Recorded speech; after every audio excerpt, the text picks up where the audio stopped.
2:30, and this is the meeting of the Oxleas NHS Foundation Trust Council of Governors, a virtual meeting because of the COVID situation. So a big welcome to all Joel, could you send me another copy of the papers, please? Sure.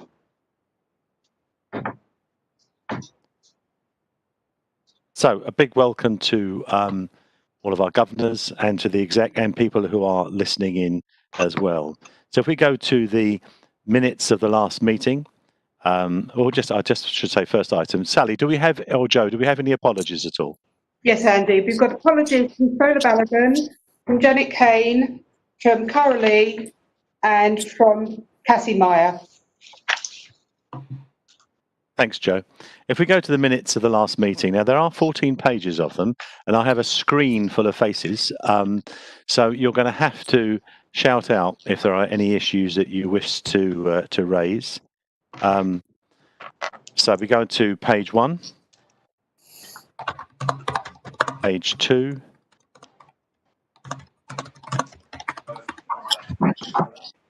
just before I proceed, can we make sure that everyone is on mute, please, who isn't talking? Azra, are you on mute? I'm muted. Thanks, Joe. Well, page 2, page 3, page 4, page 5, 6, 7,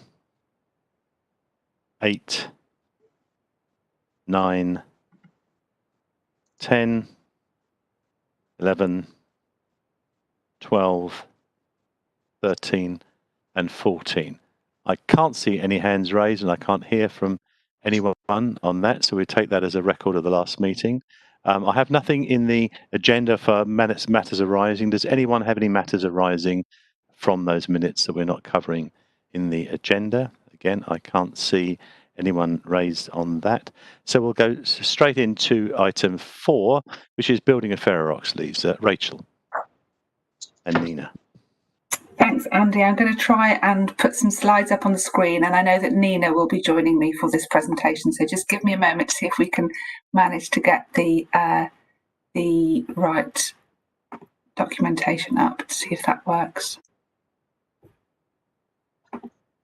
You good? Does that work? You're able to see that clearly? Yeah.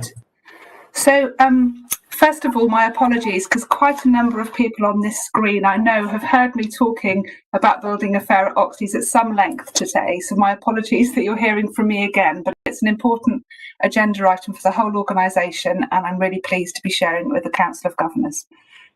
So Nina and I are going to talk to you about the work to build a fairer Oxleas. I'm going to quickly go through these slides which provide some of the context for you, and then I'm going to hand over to Nina. So I want to start just by saying and noting that we have wanted and been trying to improve the experience of Black, Asian and minority ethnic staff in Oxleas for some time, and the work has been ongoing for some time. And there have been some really good areas of progress in relation to disproportionate representation in disciplinaries, some around violence and aggression. There have been some areas of improvement. But I think this work has been given some significant additional impact and impetus recently.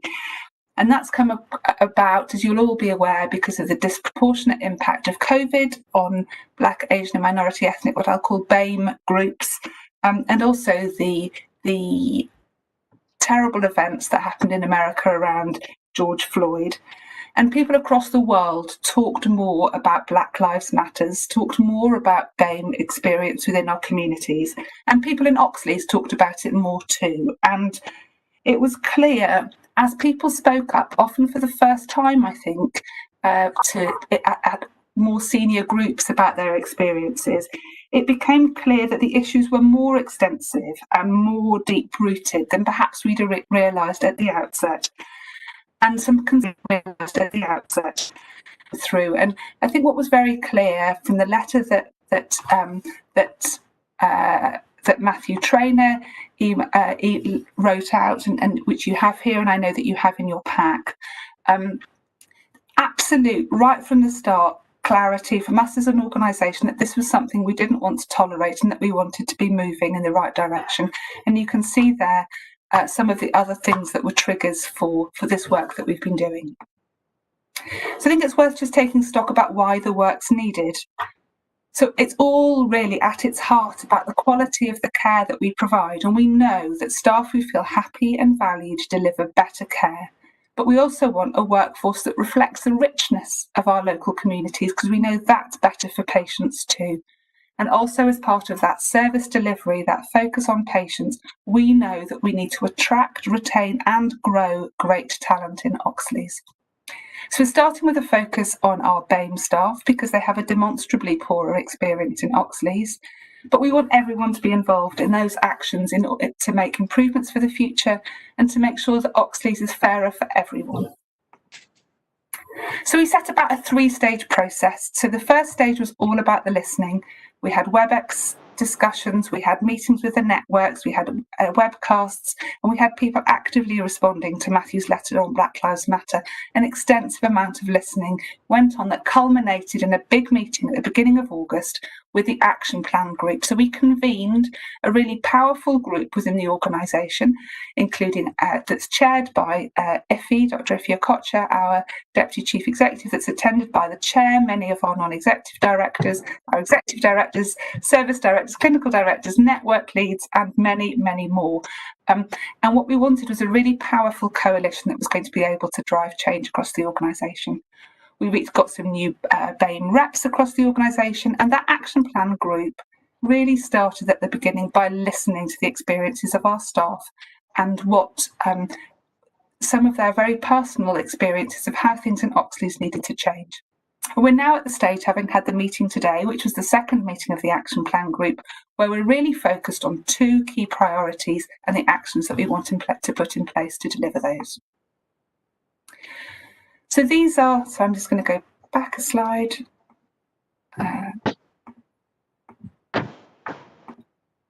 These are some of the reasons why people wanted us to be focusing on these areas. People feeling that fairer progression was needed, people acted up for a long time, our panels needed to be more representative, and there was a sense of not only a glass ceiling, but a concrete ceiling at certain levels of the organisation.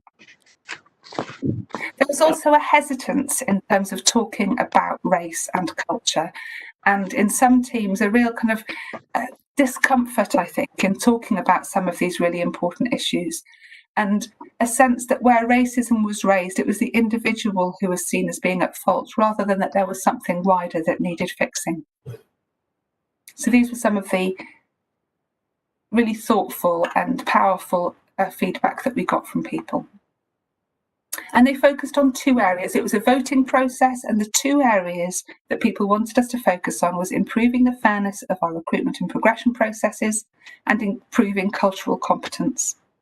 And it was agreed that we wanted to focus on a small number of areas where we could make improvements, because rather than trying to do absolutely everything where we felt that we would be more destined to fail, we wanted to focus on a few things where over the next 9 months, people would feel that things were tangibly better and tangibly different. So when the Action Plan Group meeting first met in the beginning of August, I think everyone was agreed that the experiences that had been heard were powerful and moving, but they were also uncomfortable, and a real clarity that this is not the experience that we want people to have at Oxleas, and a real desire for trust-wide action. So our plans. What we want to get to is a situation where we have clear rules that are applied by everyone, that our opportunities are open to everyone, that our processes are designed for fairness, and that we have a really good package of support and a really good support offer to staff right across the organisation when they need development. The second place we want to get to is where race is a topic that people feel, pretty comfortable talking about in their teams. That we understand about some things like microaggressions and micro-incivilities. And what I mean by that are those little phrases that people can say, or those little comments that can make people feel really excluded. Somebody said that somebody had said to them, gosh, you're surprisingly articulate, aren't you? the suggestion being that they were surprised that someone of that background would have been articulate. Those little things make a real difference, I think, to whether or not people feel included, and has been proven medically to have a weathering effect on people over the duration of their life. We also want to make sure that we've got real clarity about the behaviours that we demonstrate, not only to each other, but also to our service users and our patients, being really clear about how we want kindness to be right at the heart of all of our interactions. And we want to make sure that, that our BME staff have safe spaces to talk about their experiences. That was all that I was going to cover in terms of a slide deck. Over to Nina. Thank you, Rachel. I've been having technical issues today, so can I just confirm that people can hear me? Okay, fantastic. I would just add a couple of observations to what Rachel has very helpfully outlined. And this, I guess, the broader backdrop for this was that I was fortunate enough to be able to join the BAME wellbeing calls that we set up from April, May of this year. Rachel has described the reaction that many of us in the Action Plan group had to hearing the experiences of our colleagues as being powerful, moving, and uncomfortable. And the reasons for that were because, and I think I speak on behalf of a few of us as non-exec colleagues to say that the kind of thing that we're hearing, that we're seeing, it stirs up emotions for us on a personal level and reflects back some of the experiences that we may have had in our lives or that our friends and our family have had. But it's also on a professional basis abundantly clear that there is a very compelling need for change. And I shared on the latest meeting of the Action Plan group this morning as a resident of Greenwich, some of the experiences that I've seen in the community, which are happening in a much more frequent basis than we would want to accept. At the Workforce Committee yesterday, and I see that we're joined by a couple of governor colleagues who were also with us at yesterday's Workforce Committee meeting. So you will recognise that we were presented with data that shows that this is not an ad hoc issue, it's an ongoing issue, and it's one that is deeply upsetting and unacceptable, which is the drive behind the building a fairer Oxleas work that Rachel has touched on. I think the one observation that I would make as someone who also observes other organisations and how they're responding to Black Lives Matter is that I think what sets Oxleas apart is that there seems to be a real desire from across the organisation, from board level, from exec level, and from colleagues at all levels of the organisation, which is what gives me the hope that we are actually going to be able to achieve some really sustainable change, some transformational change, so that when we look back in 6 months, 9 months, a year, we'll be able to point to the things that have happened as a result, and people will feel differently.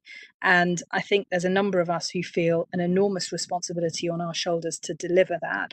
I would just say that one of the aspects for me that has been incredibly important has been the respect and the kindness and the thoughtfulness that those that Rachel and her team working behind the scenes have brought to bear consistently since we've started this work in May. And I think all of those things come together to give us to give me confidence that we're actually going to be able to look back on sustainable change.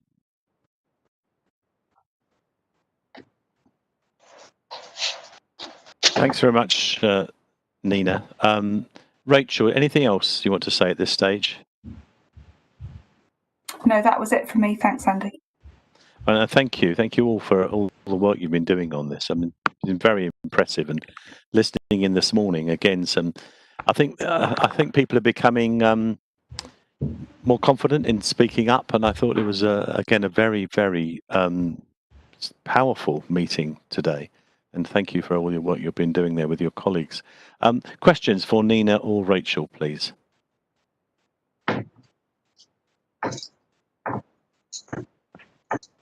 Yeah, Andy, can I make an observation, please? Yeah, please, thank you. Yeah, it was just a comment, Rachel, respect to Rachel, really, but just using the word little when you're referring to the person's experiences around articulation is in itself potentially contributing to to that individual's experience. It's an issue for me, and it was brought to my attention quite recently that I used it, and I thought was a point to reflect on. Can I also say something? Regardless of colour, I mean, I agree there's a lot of good work being done and there's more needs to be done. But regardless of background, we all have personal insecurities. And when you said about the comment about being articulate, I actually heard that as a compliment rather than an insult. And it made me think about the person who'd said it.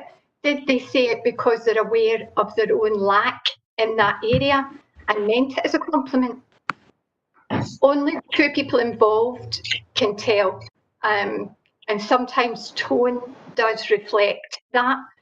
But if you're the person with the insecurity, you don't always hear the correct tone. That's my only concern. Sometimes we can be too alert to some things. Yeah, thanks, Leslie. I think, of course, a lot of this is what people are reporting back to us, and they know how they feel about these issues, and certainly we don't second guess what they're saying. They raise a whole range of issues, and we are at the moment listening to them and reflecting back some of those concerns. But Rachel or Nina, do you have any observations at all at this time? No, I think you're absolutely right that it does a lot depend on context, but certainly what came through clearly in a lot of the comments was that those people had found those comments very hurtful and it was quite emotional for them. So I think it's just about us helping to educate each other all about some of those contexts and how they can impact on people. But I think you're absolutely right. And your point, John, about little, I think I agree with you, and I struggle with this a little bit. And I think the balance I'm trying to strike, probably really unsuccessfully, but I don't want the whole conversation about microaggressions to feel as though we're telling people off in the organisation. We want this to be something that everybody feels able to get behind and to be interested in.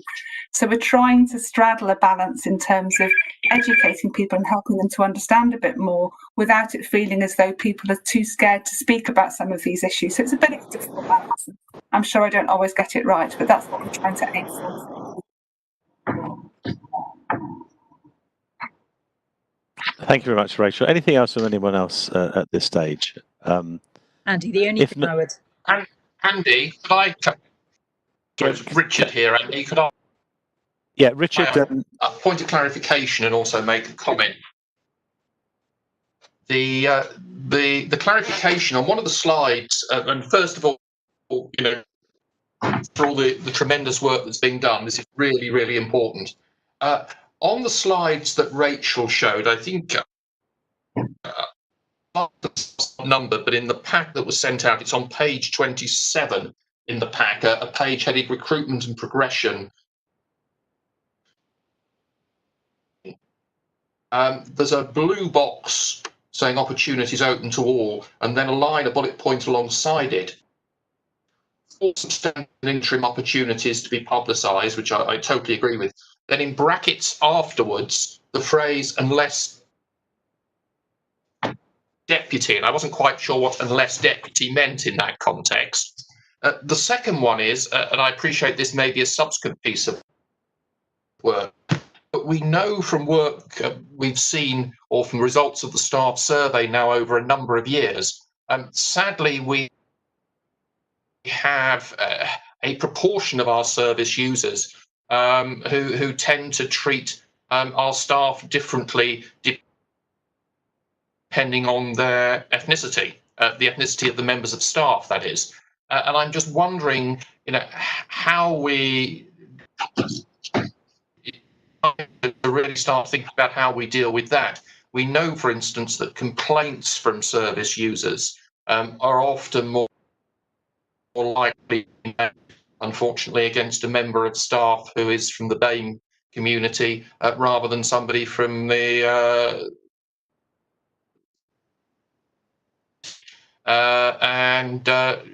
that may be a subsequent piece of work. I'm wondering whether the group's had any thoughts about what we can do also about looking at, I'm sorry to describe as, the attitudes of a small minority of our service users, which are not at all helpful to our staff in trying to do their work effectively.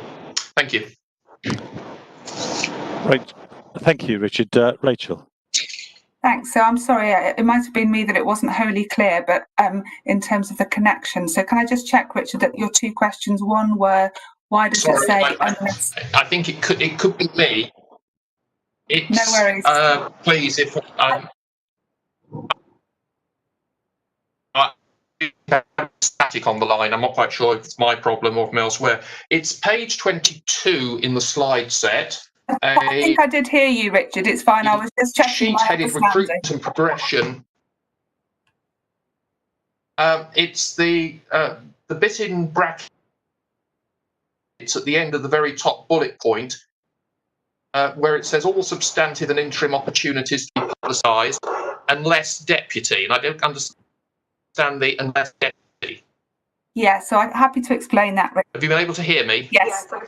Happy to explain that, Richard. So we are revising and reviewing all of the rules, but the reason for that is if someone has been appointed as a deputy to a particular role and that person goes off for perhaps an operation for 3 weeks, we would expect the deputy to step up into that role for the duration of that person's absence.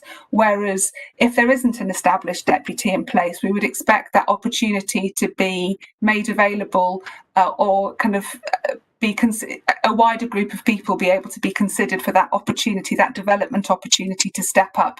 It's just slightly different where the deputy has been established as someone who would step up into that person's role as and when there were gaps or when they needed to be away for a period. So it was just highlighting that there was slightly different rules in place where there's a deputy. And then your other question, I think, was around the experience of many of our staff in terms of abuse or violence and aggression that they might suffer from some of our, as you say, a very narrow group of our service users. We had a big campaign some time ago called the It's Not Okay work, and that work has been ongoing, and that sets out some very clear processes for what should happen when there is violence or abuse or racism on our wards. But we are giving that a bit of a review at the moment, and Abby Fadipe and Helen Day Barnes and I are reviewing that work at the moment, and what we're planning to do is to introduce an explicit policy in relation to what happens if someone says, do you know, I don't want to be treated by that person because of the colour of their skin. We want an absolutely clear policy on what happens in those circumstances. And we also want to consider whether or not there should be some sort of escalation policy where someone who has been warned about their behaviour continues to behave in that way. So we do have a policy in place, but we're looking to revamp it and refresh it and also bolster it. So hopefully that answers your questions, Richard, if I heard them correctly. Yeah, thank you, Rachel. Nina, you wanted to come in. I was just going to make a very brief observation in conclusion, Andy, to say that I think the fact that we're having the conversations that we are talking about things that I certainly haven't spoken about around a boardroom table on any of my other boards.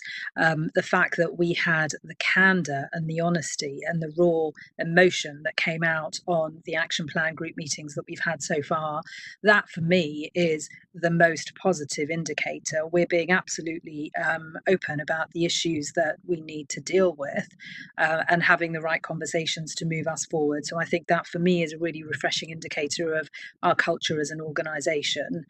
Again, across every single level. Thank you, Nina. Thank you, Rachel, for the work you've done. As I was saying, that I think what we've talked about is having real, tangible actions. You can often get an awful lot of words on on an issue as powerful as this, but it's really doing things that are going to make a difference to the lives of our staff that are most important here. And we're very early into this, but absolute commitment on behalf of Oxleas, on behalf of us all, that we're going to make a difference to this. So thank you very much for everything you've done so far on that. Thank you for that. We'll go on now to Matthew, please, for the Chief Exec update. Good afternoon, folks. Am I coming through okay? Yep. Good, thumbs up, thank you. Okay, I won't read everything out to you, and actually it's quite entertaining looking at my optimistic take on some of the COVID recovery stuff from only a week ago and thinking how much that's changed actually in the past 7 days. So I'll start off. We've talked about what we've been doing around COVID and how we've continued to run the Incident Coordination Centre. I think it's a good thing we have, because certainly what we've seen since the schools have gone back and people have been encouraged to go back to work, and of course the virus that spreads as a result of close proximity has increased in its spread, and that is obviously going to happen. I suppose that there's two things that you really need to manage that in a population, and one is a very effective testing system that's accessible and gets the results quickly, and the other is the staff in a healthcare setting like ours have the right sort of equipment and support and PPE to do their jobs properly. Now obviously we've had major problems with the testing system nationally, and I think at the minute one thing that wasn't really reflected in my report is quite how difficult it would be to process tests for both staff and patients and their families as we start to re-enter this kind of recovery phase for the NHS. And actually, if you talk across chief execs in London at the minute about what people are most worried about, actually one of the biggest barriers we've got at the minute to recovery plan implementation is access to testing. I don't know if you've seen the stats, but it's now taking days if you can get a test, days to get a test and then days to get a result back.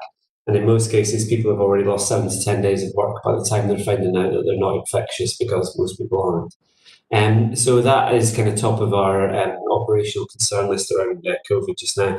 Very pleased to say that Jane Wells and her team are quick off the mark as ever, and have got plans in place to give access to our staff to testing at Queen Mary's, and we'll have something there available very rapidly to make sure we can maintain services.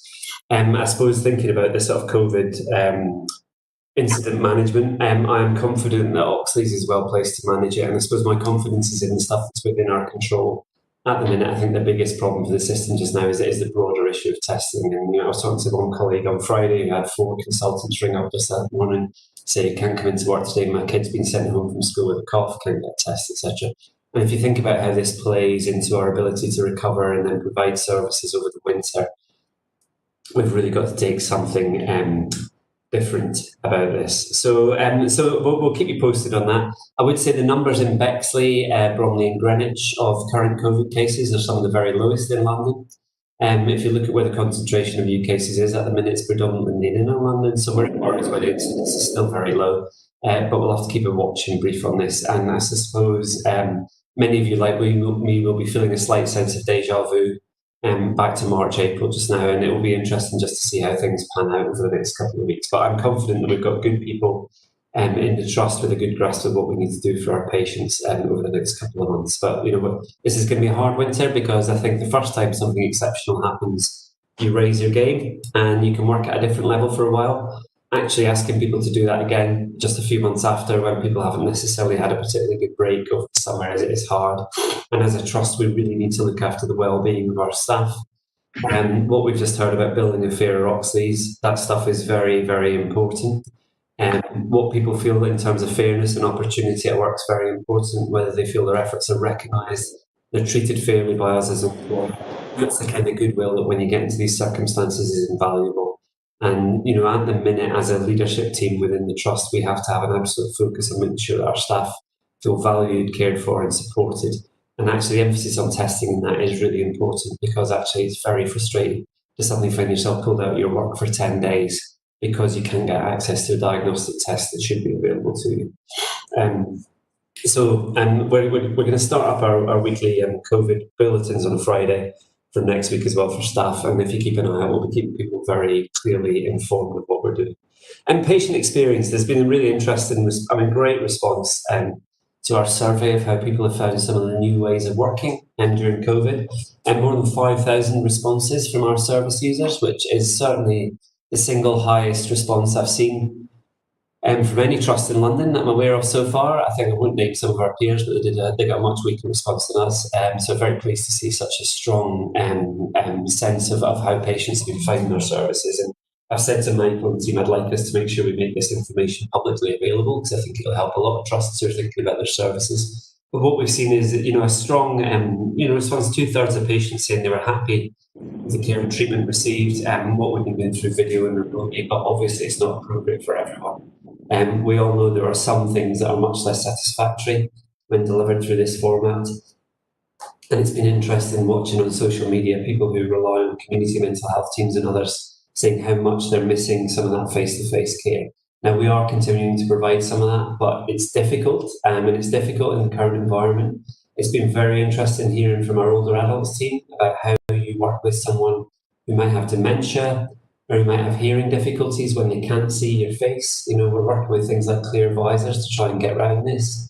But you know what? I mean, the masks and the covered faces, and that, it makes what's already a clinical environment. I mean, someone like Holbrook, a fantastic ward, but lots of that depends on the contact, both physical contact and emotional contact between our staff and their patients. And just all of that becomes so much harder when you have these multiple barriers, the barriers of distance, the barrier of language, being able to see how someone reacts. And I was talking to one of our psychologists who said that there's even with the best Wi-Fi, which we don't all have, there's a very slight disconnect between what you hear and the facial expressions you see when we're on these kinds of meetings, and that creates a stress response, because what you're seeing doesn't quite match up with what you're hearing, and all these things are exhausting. And certainly I've had some days where I've been doing this kind of video meetings for 10 or 11 hours, and it's exhausting. It really is exhausting, and I would rather be out there marching around the wards, trying not to get in the way, and talking to our staff and finding out what they're doing. So it's going to be a balancing act. It's going to be clutch control between what's safe to do, what's important to do right, but also how do we protect ourselves from what still remains a pretty dangerous virus for those people who are vulnerable to it. And I think if you've been reading stuff about the virus changing, I don't think there's any evidence of that at all. And I just think our understanding of it and our testing of it's changing, but we still don't really know exactly what we're dealing with. And the best thing to do is wash your hands, don't touch your face, wear a mask and stay away from people, and avoid those crowded, close environments where we know that the risk of this, as much as flu, is a big problem. And so really good responses there, and there's some real positives out of the new ways of working. This is going to be with us for a while though. And anyone who thinks that not you, obviously I'm thinking about people in the media, particularly some world leaders who are talking about having various vaccines available in the short term. I wouldn't be in a rush to take a vaccine that hasn't been thoroughly tested. We have things like the flu vaccine, very well tolerated, very well understood, and a good protective effect. I think for something like a COVID vaccine, if we had one coming out this time next year, I'll be really pleasantly surprised.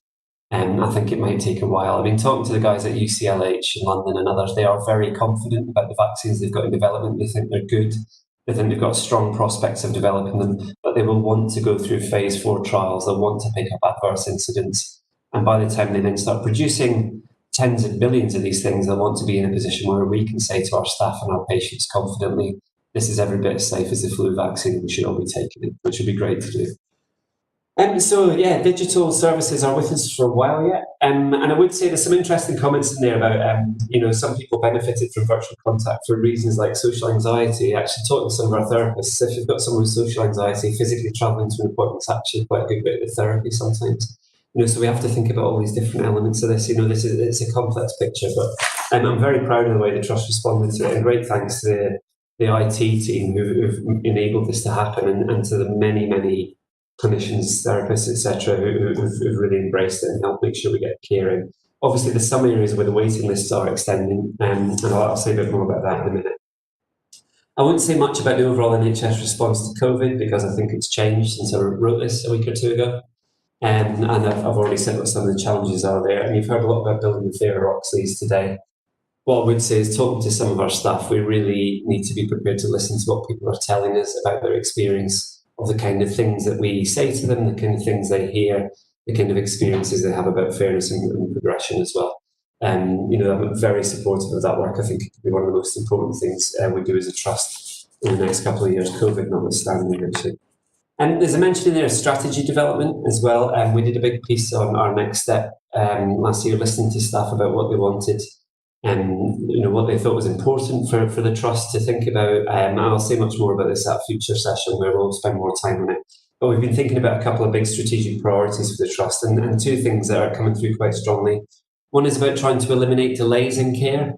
There'll always be a wait for a service, but actually what we often have is in the NHS is you have a wait that should happen because actually you need a bit of time to get together someone's records or get the diagnostics done, but then you have delays.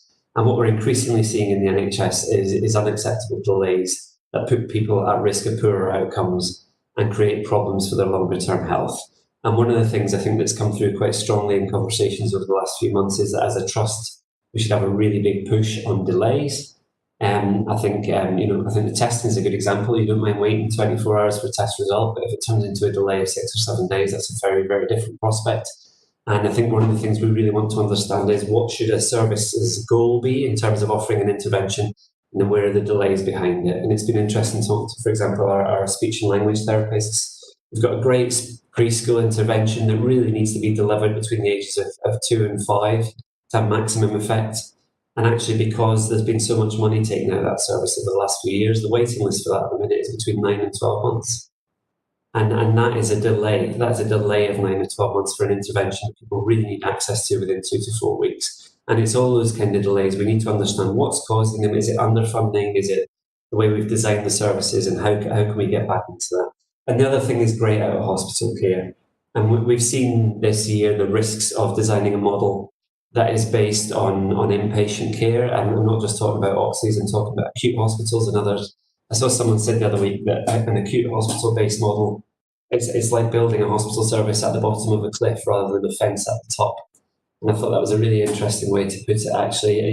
Things that are based heavily around inpatient care, you're waiting until people are already really quite ill before you intervene. And we want to have a really big focus on becoming a trust that's well known for its great out-of-hospital care.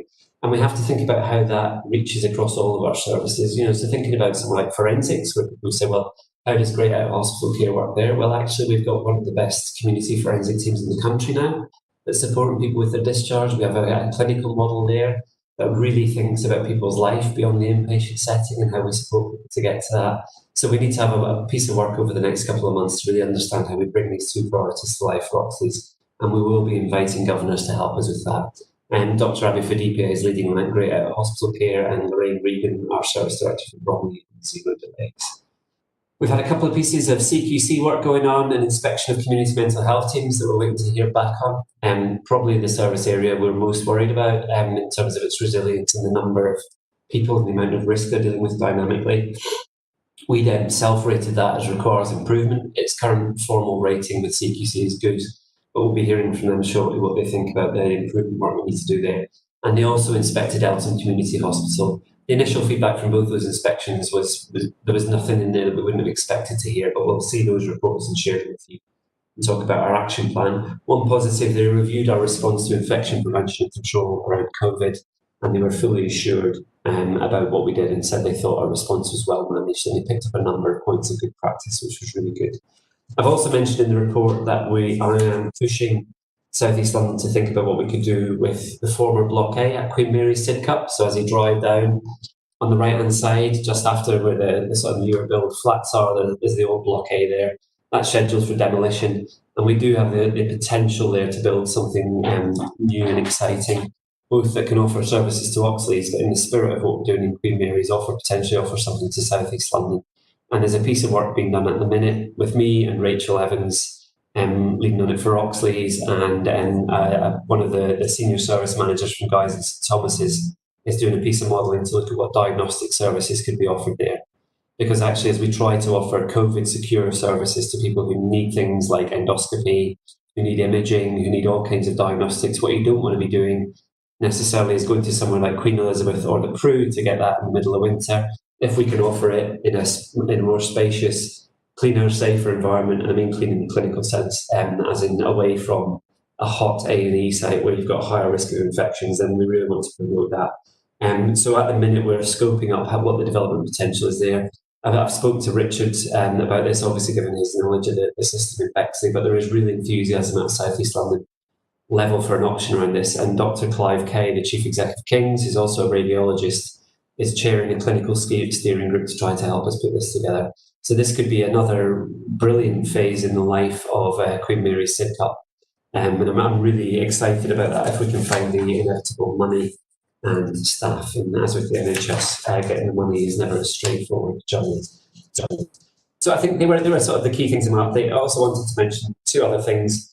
The hydrotherapy pool at Goldie Lee, and where I know we've had questions about that, and we have been speaking to a number of other hydrotherapy providers about this. At present, risk assessment of the environment, which has been repeated every 8 weeks, we're not confident we can easily create a COVID-safe environment there.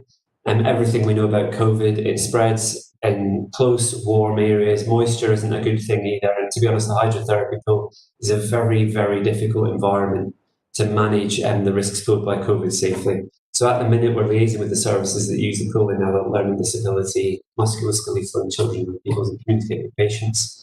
And so we're keeping that under review, but I think that's going to be a difficult service. Of all of our services, it feels like one of the hardest to get back open.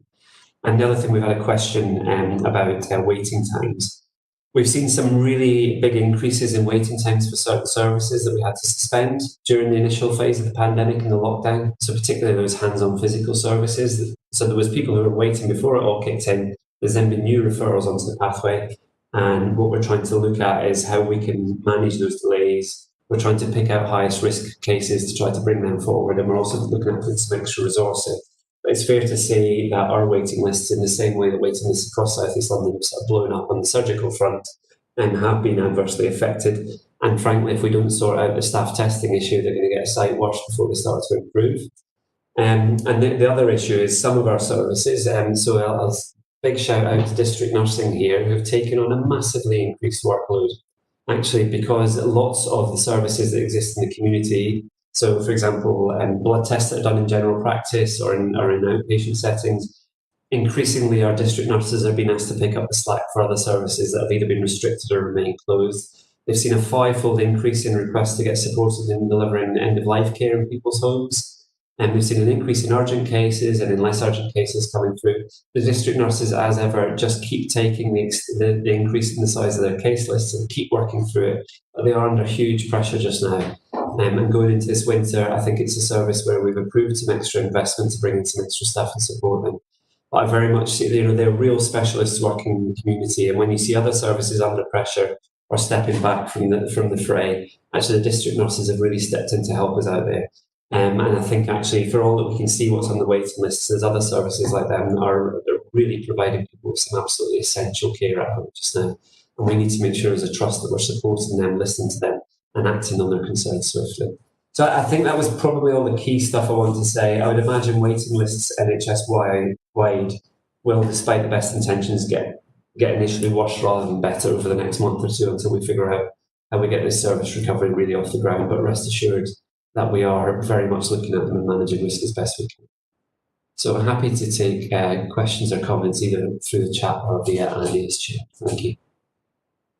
Thanks very much, Matthew. Just while we wait for others to come forward, there's a question on the chat there about member of staff could have a test on Monday and be clear, pick it up on Wednesday and then be unaware. How do we deal with that? I mean, this is really difficult, isn't it? It's I was talking to one of the acute trust chief execs who said they're currently having a 5-day turnaround time for inpatient tests, and so they're contacting a care home on a Monday and saying we'd like to transfer this patient across to you. And the care home says, when did you get your COVID test done?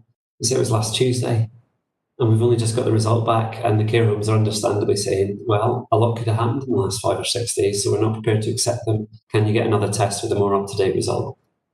And the 5 days starts again. And you see this, I don't want to sound too militant on the testing front, but it's a really big operational problem. And, as staff, all that the test tells you is you don't have it when you're tested. And in fact, because of some of the inaccuracies, what it tells you is you probably don't have it when you're tested unless you're very symptomatic around it. So how do we deal with that? Whenever staff think they've been exposed, we have to do the contact tracing and testing. we have to make sure people can rapidly access the test. And I think Jane and team are looking at offering up to 20 slots a day at Queen Mary's for our staff and staff from Bromley Healthcare. I think I've had a request from the borough as to whether social care staff could get tested there, so we'll just have to see how capacity rolls out. Jane, is there anything more you want to say on testing? But great infection prevention and control team, they will help us manage that as best as we can, I think. I think I'd just echo all of your comments, Matthew, to be honest. It's really difficult at the moment. Many staff are having problems getting a test even within 7 to 10 days. So most of them are isolating for the required period before getting a test. This is a national problem. It's because the tests have been pushed up to the north and the lab capacity is being utilised where they've got the biggest incident rates at the moment. And that's had a really bad knock-on effect locally.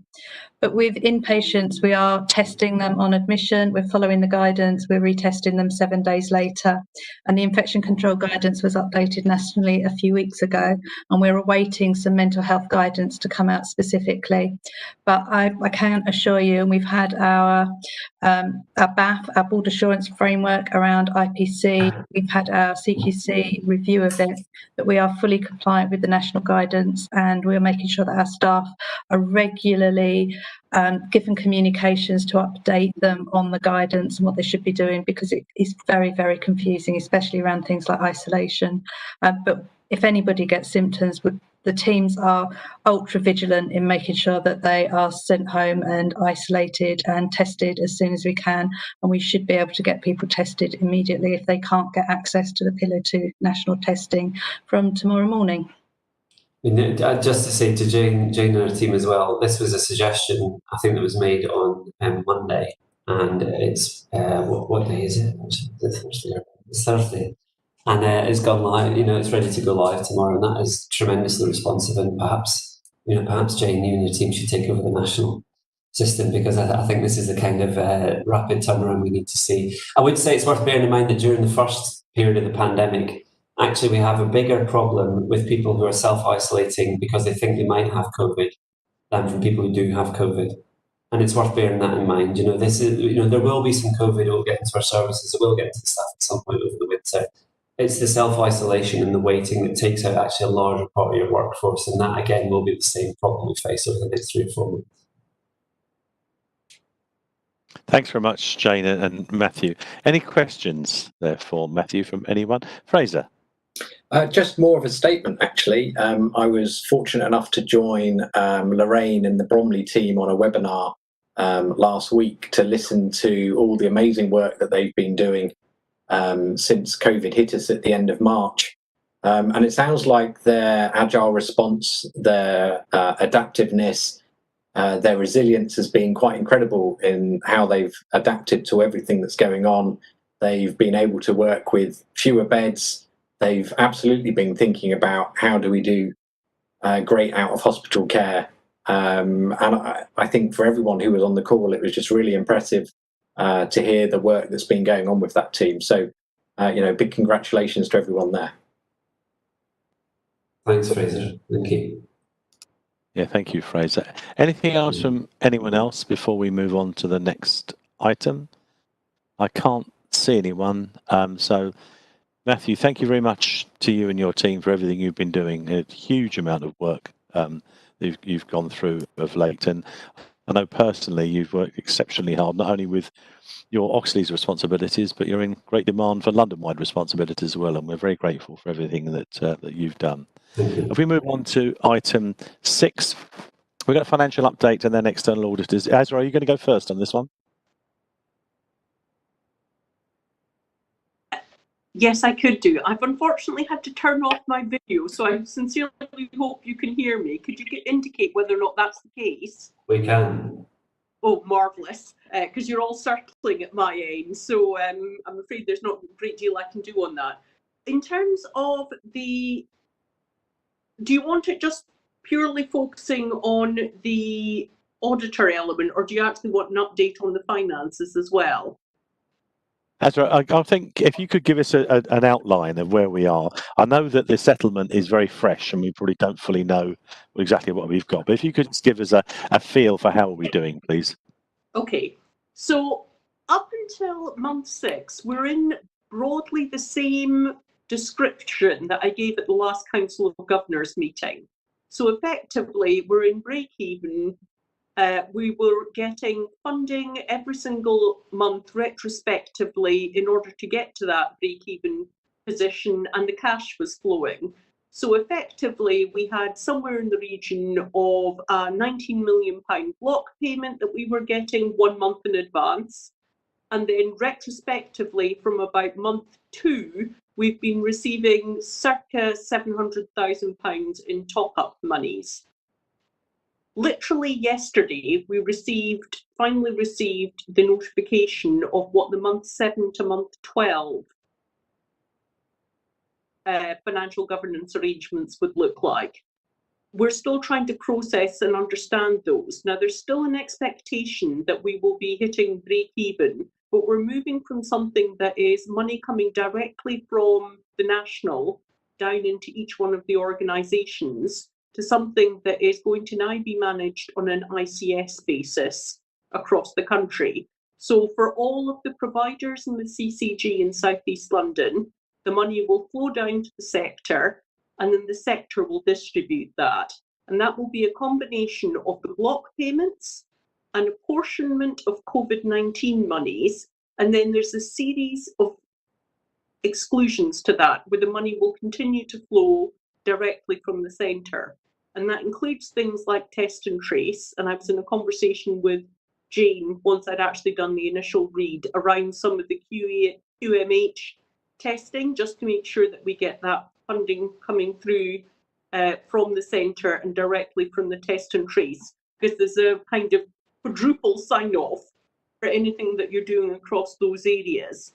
All of that funding, we just need to sit down and do the analysis work and the reconciliation work on, and we're currently still absorbing the 30-page guidance. There's a set of queries on it, and that is the reason that I'm having to leave the Council of Governors meeting early, is because there is a national DOF call at 4:15, just going through some of the guidance, and hopefully that will help to answer some of the questions that everybody is going to have on whereabouts that has landed.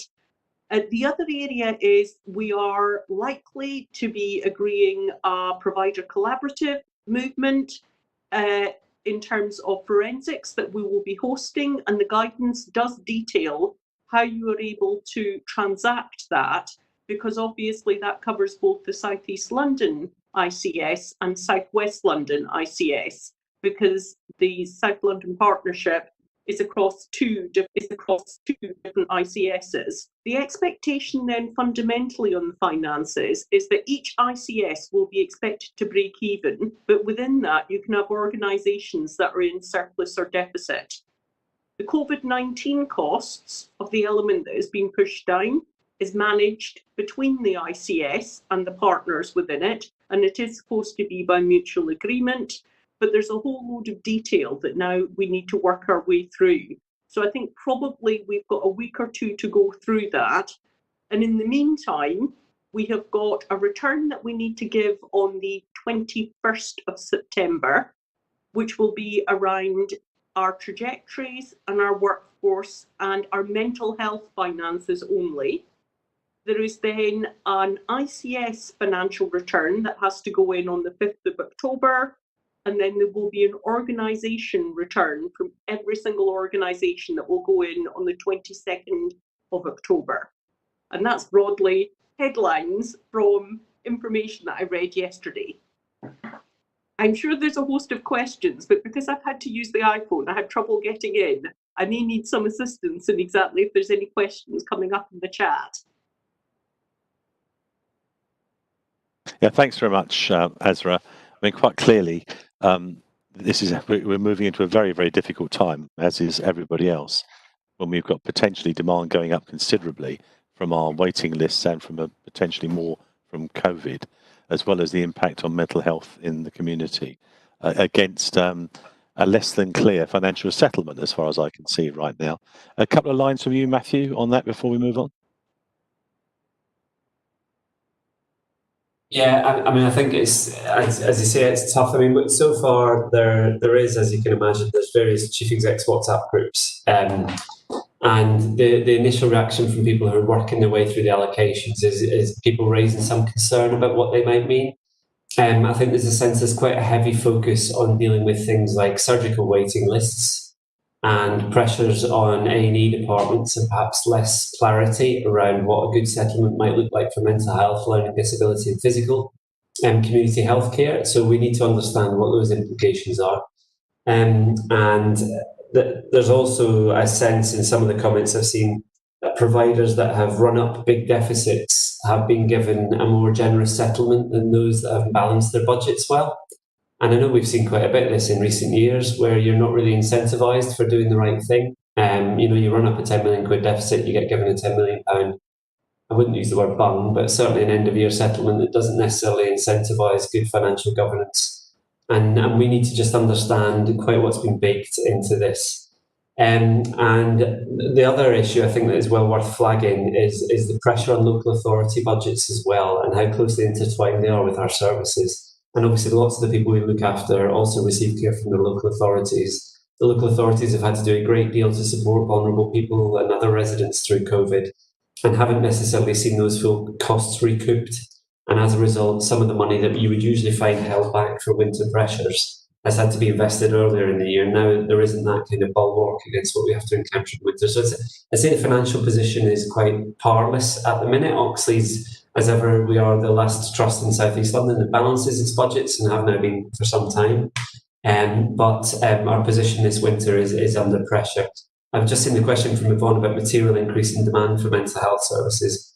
Actually, we have seen increases in some areas. We've actually managed to manage flow through to our inpatient units really quite well because of some of the changes we made to services. We've actually seen a reduction in the number of informal admissions to our services. We've seen a reduction in the number of people who are being held in A&E and coming through other services as a result of changes we've made. But there is a reported increase in people coming forward with problems around anxiety and depression. Our IAP services have actually coped very well and are continuing to deliver a very good recovery rate.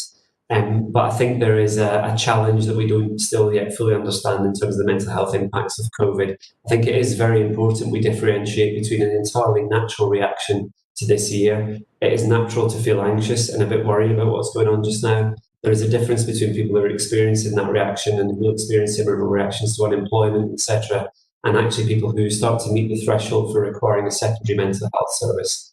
And I think actually we need to make sure that we're working with general practice and other areas to manage this demand, but that will also affect our resource base for this winter. So it's a difficult position, Andy. Once Azra and I have figured out what the numbers mean, we'll communicate with people and send out a briefing on that. Thanks very much, Matthew. Thank you, Ezra. Any questions at this stage before we move on money?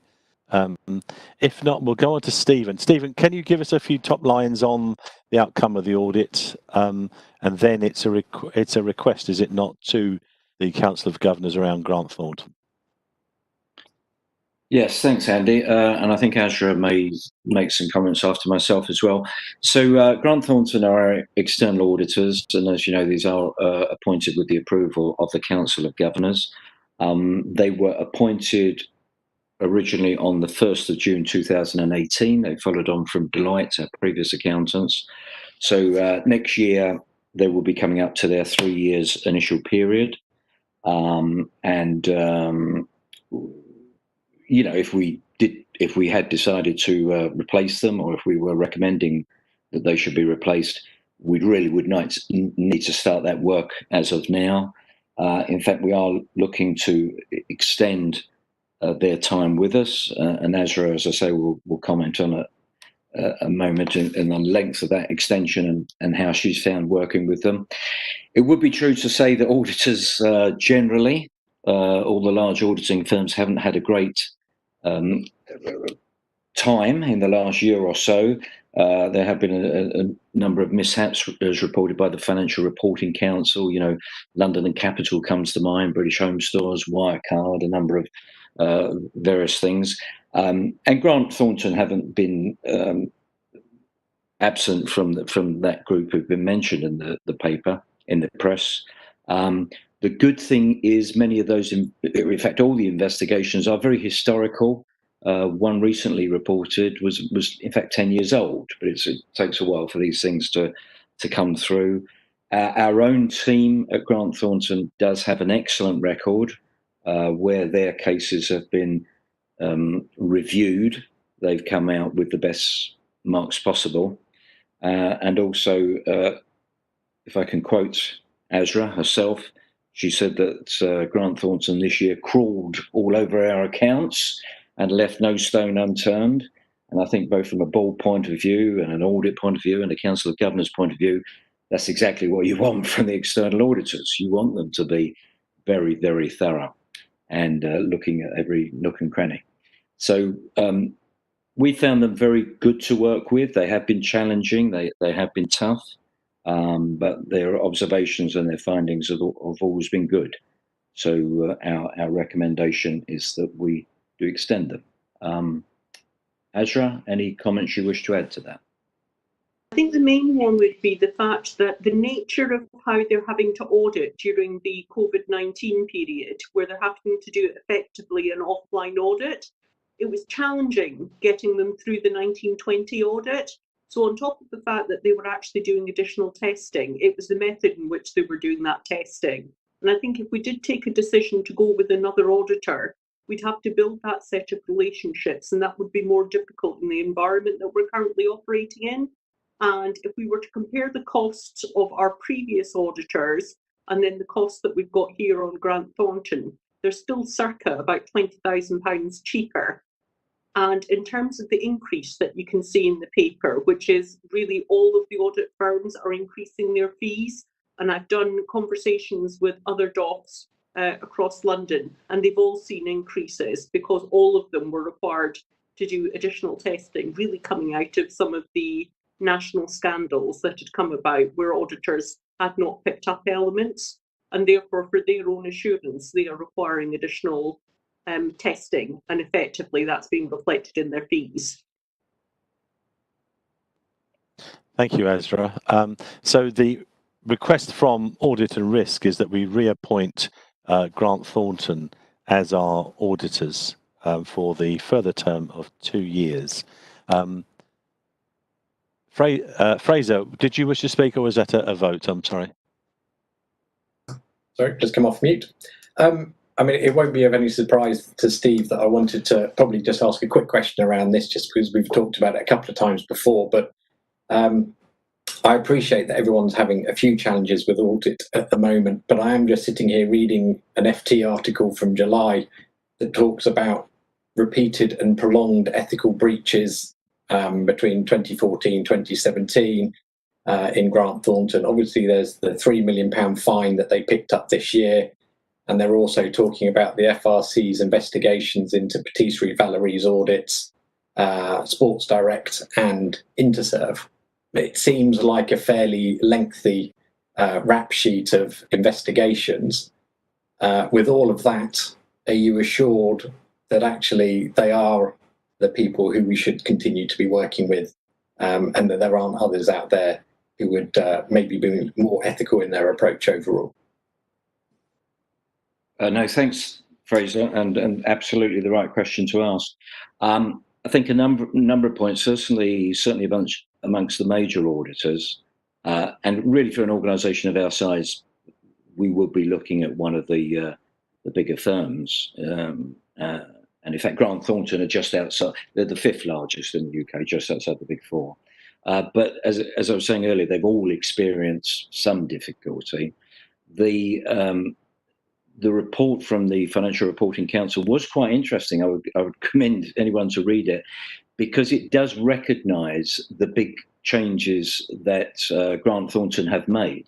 And they do talk about the fact that since 2017, as an example, that in fact Grant Thornton has moved on quite a lot. So it's good that the regulators are seeing that. In fact, Grant Thornton themselves have set up an ethics committee. And this is a fairly new innovation, and every external audit has to be signed off by that group. So I think that will have a big impact upon how they operate. And as I say, just to stress for our own team, they are of the highest quality. As Ezra has pointed out, they've been under a very difficult working environment since lockdown on the 23rd of March. But they are very, very, very good at what they do.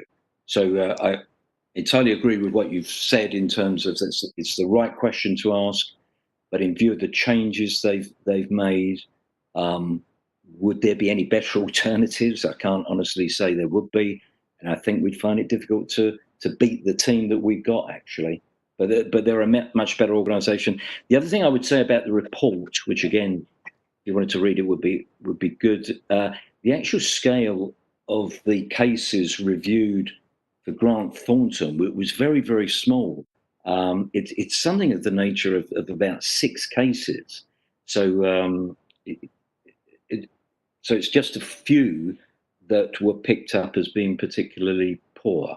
This isn't to deal with the cases that have come through the courts recently. It's something different, but the difference of 1 or 2 cases can make a big difference.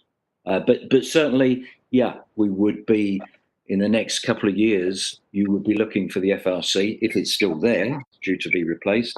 But you'd be looking at having a much better report on all the auditors and certainly Grant Thornton.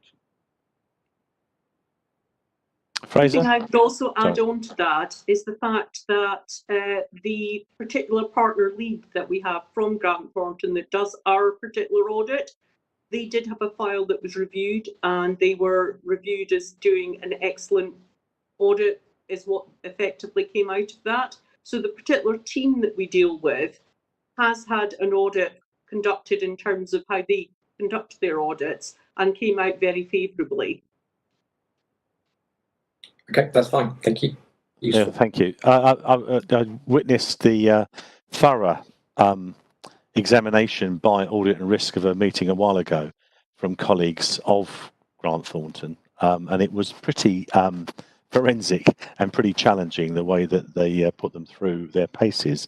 And just supporting that point around that the auditors that we particularly have were got some particular compliments, but it was I would call it an extremely thorough examination by the NEDs on Audit and Risk.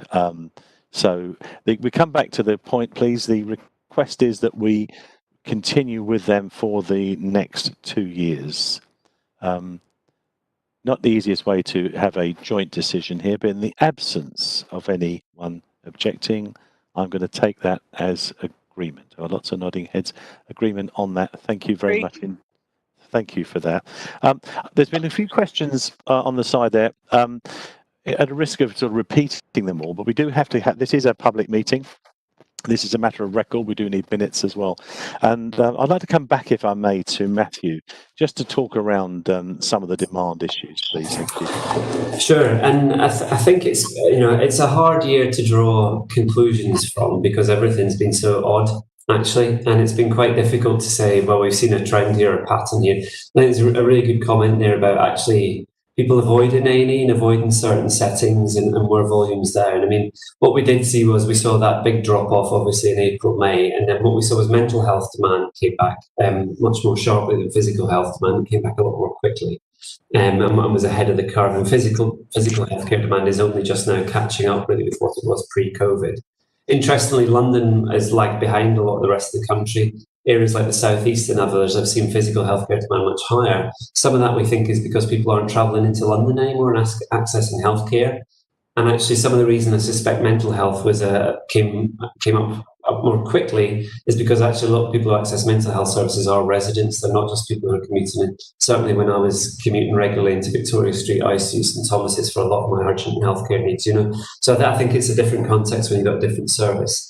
And we have done a couple of things to try to help manage people who want to avoid A&E as well. So that's been things like offering digital services as well. I'll just see if I can share I don't know how to browse the things on here, to be quite honest.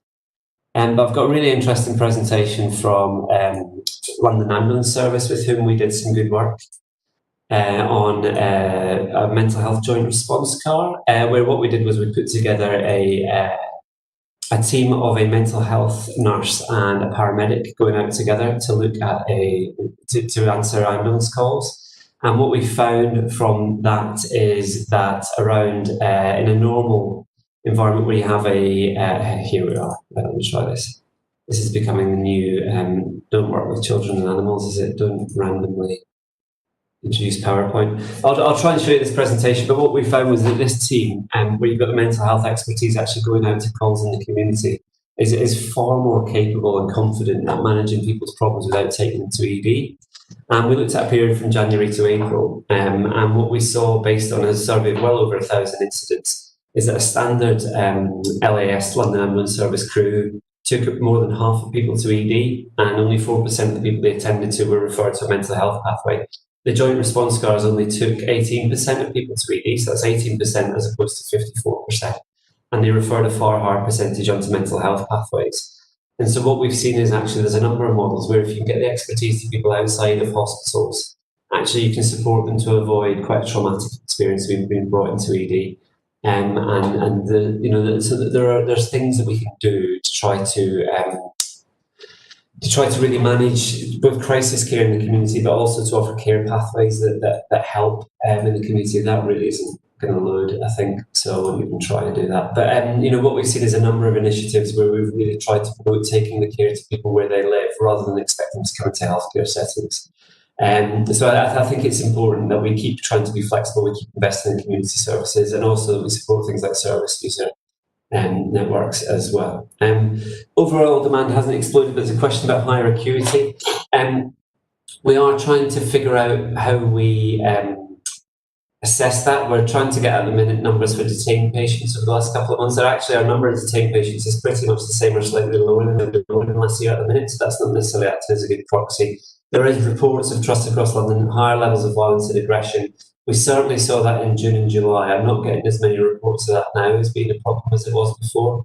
But we do have other people on the call from the clinical background who might want to comment on that.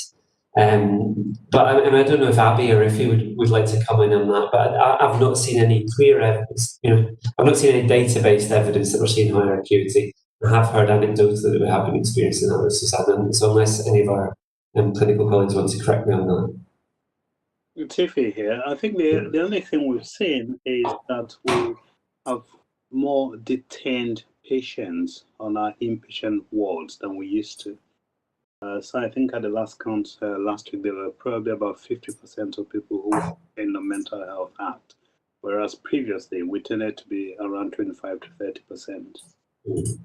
And part of that, I think, is because we've reduced, so it's a higher percentage, in part because we've reduced the number of informal patients who've come in as well. So it is worth bearing in mind that our overall bed base is smaller, but the people who are on the wards at the minute, more of them are detained patients than previously. Part of that's down to some very good work by the clinical teams to keep informal patients out of a hospital setting. But certainly the wards now, there is more detention of the Act visible. So thank you. We've got data on this actually, which goes to the Trust's TPEG group, the sort of transformation group actually. So I wonder if actually for the next Council of Governors in December, Andy, we might do a bit of a look back over the 12 months and show people some of what we've seen in terms of trends, and I'm sure it will change again by the time we meet together. Yes, please. Thank you, Matthew. Any other questions at all at this stage? Andy, it's Richard here. Could I come in on something? Please, Richard, yes. Just picking up on what Matthew was saying just now.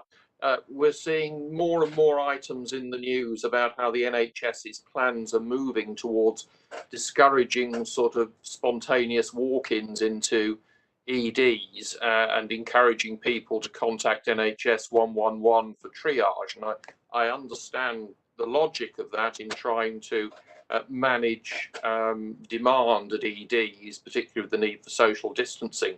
But I'm just wondering what thought had been given to how people who may have just appeared at because they needed to as an ED with a mental health problem is going to manage with that under that scenario, and what plans there are to make life as easy as possible for people who are in that position.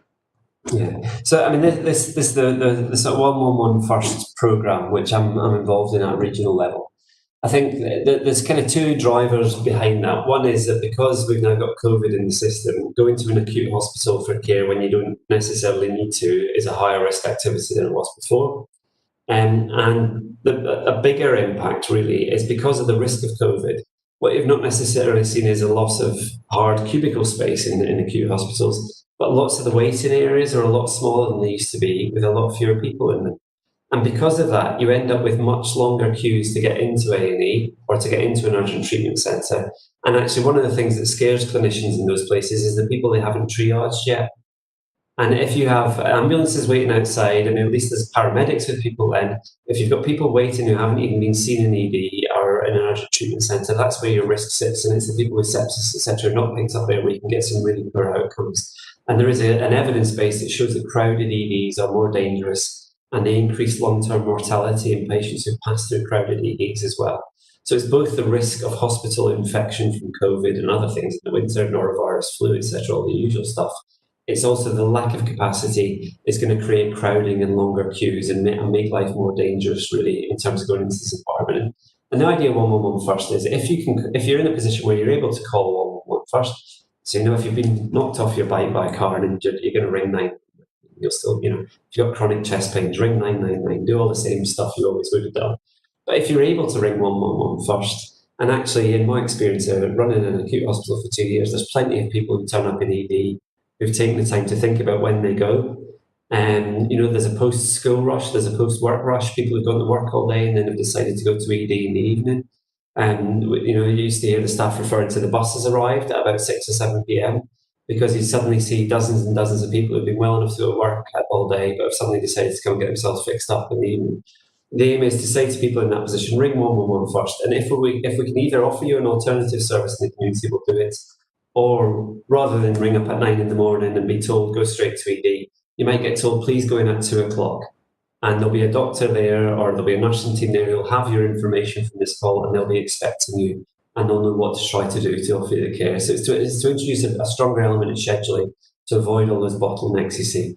For mental health, if you ring 111 in London now and you have and you're identified as needing support for mental health crisis, we have the ability for what's called a warm transfer, which is while you're on the call, you'll be transferred to the local trust mental health crisis line. So if you pick up the phone from Bexley, ring 111 and they identify that you should probably be speaking to someone from Oxleas, you'll be transferred across to the Oxleas crisis line while you're on the call. We'll still be encouraging people to call our crisis line through the care plans. If people who then do turn up in ED, we'll still have our liaison teams there with the same 1 hour standard for response from liaison. And there's no withdrawal of the services currently available in ED. What we're trying to do with this is offer a different range of measures to try to avoid people having to get to that point. And in parallel with the mental health crisis offering, there's also something called same-day emergency care for certain commonly occurring physical conditions, for example, but a really bad asthma attack, etc. Various exacerbations of COPD or heart failure, where actually acute trusts are trying to offer them as bookable slots as well. So this has implications for how we offer our crisis services, and we as a trust need to step up our ability to offer people walk-in appointments or access to digital psychological therapy, for example, off the back of a 111 call rather than having to go through ED. But ED is not a good place for someone who's suffering a mental health crisis or a physical health crisis, frankly. You really don't want to be there unless you really have to. This isn't about taking something away. This is about trying to offer alternative routes before people get there. Thanks, Matthew. I totally understand the logic. It was just the process of making sure that those who are likely to, in the past, have maybe turned up at ED with a mental health problem, actually do understand how they can get more effective help in the future, and quite how that messaging and the like is going to go. As you've rightly said, people will have that information in their care plans if they are existing service users in the future. Yeah. So, I think if we're in a position where someone's ringing our crisis line at 8 p.m. and the best we can offer is you should go to ED, I think we need to have a look at the services we're offering. And actually our extension of 24/7 crisis care, we've done a huge amount with actually our community mental health teams and crisis teams in the last few years to really try to offer more to people. And I think that's got to be our direction of travel. If you're in ED because of a mental health related issue, it should probably be because we're either looking at someone who requires something like an infusion to deal with an overdose, or it should be severe self-harm or asphyxiation. There's obvious reasons why someone needs a physical healthcare intervention. We need to work with our partners at Lewisham and Greenwich and at King's and in primary care to try to offer as many alternatives as possible where people can take those services somewhere else. Thanks very much indeed, Matthew. Right, we'll have a break now until 4 o'clock, 1600, please. Thanks very much.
everyone.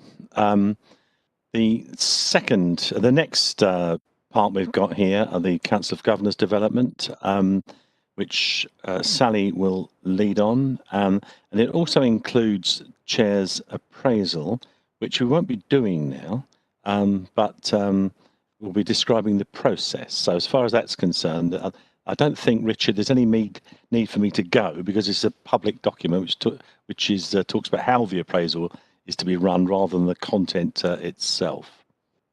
Yeah, I'm sure you can stay there, Andy. There's no problem whatsoever on that. I've swapped over the device I was using, so I'm hoping people can hear me clearly now. It seems to be working a bit better.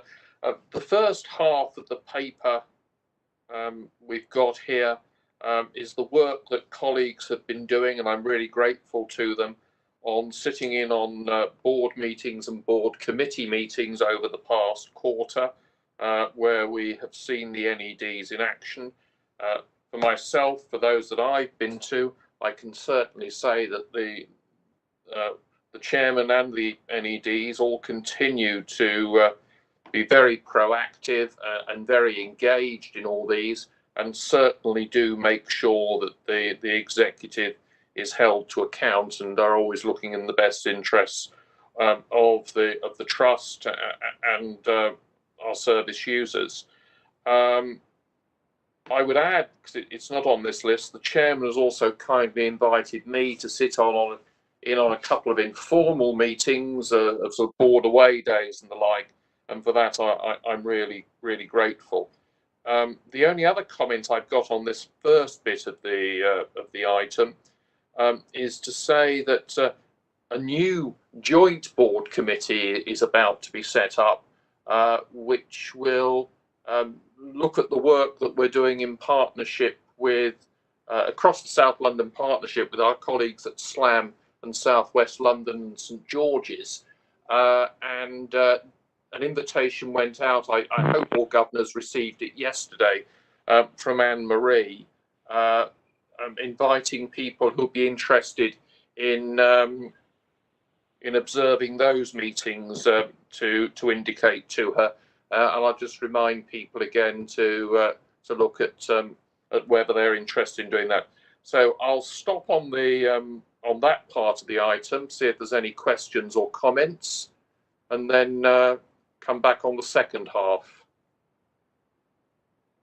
I take silence as everybody's happy. Sounds like it. Right. Let me go on now to the chair appraisal process. As the short note in the papers says, NHS Improvement has introduced a revised framework for conducting the annual appraisals. The task of leading that sits through with the Senior Independent Director, Steve James, and myself. And we have had a couple of discussions about how it will go forward. Steve, I hope, has now had that discussion with Andy and explained it to him. And over the next few weeks, we will be writing out to all governors, asking them for their thoughts on how they found Andy as a chairman over the last year. And I hope all colleagues will feel able to respond to that, so that the process can be completed. Obviously, there are other stakeholders who are being involved in that, not just colleagues, executive colleagues and others from within Oxleas, but also some of the other partners we've discussed of the other sort of health organisations, both those formal and maybe those which importantly represent patients and other service users across the Oxleas territory. So there'll be a fairly robust process going on over the next couple of months, led primarily by Steve James, to ensure that we do conform with the new framework that NHS E&I has set out. So again, happy to take any questions or comments.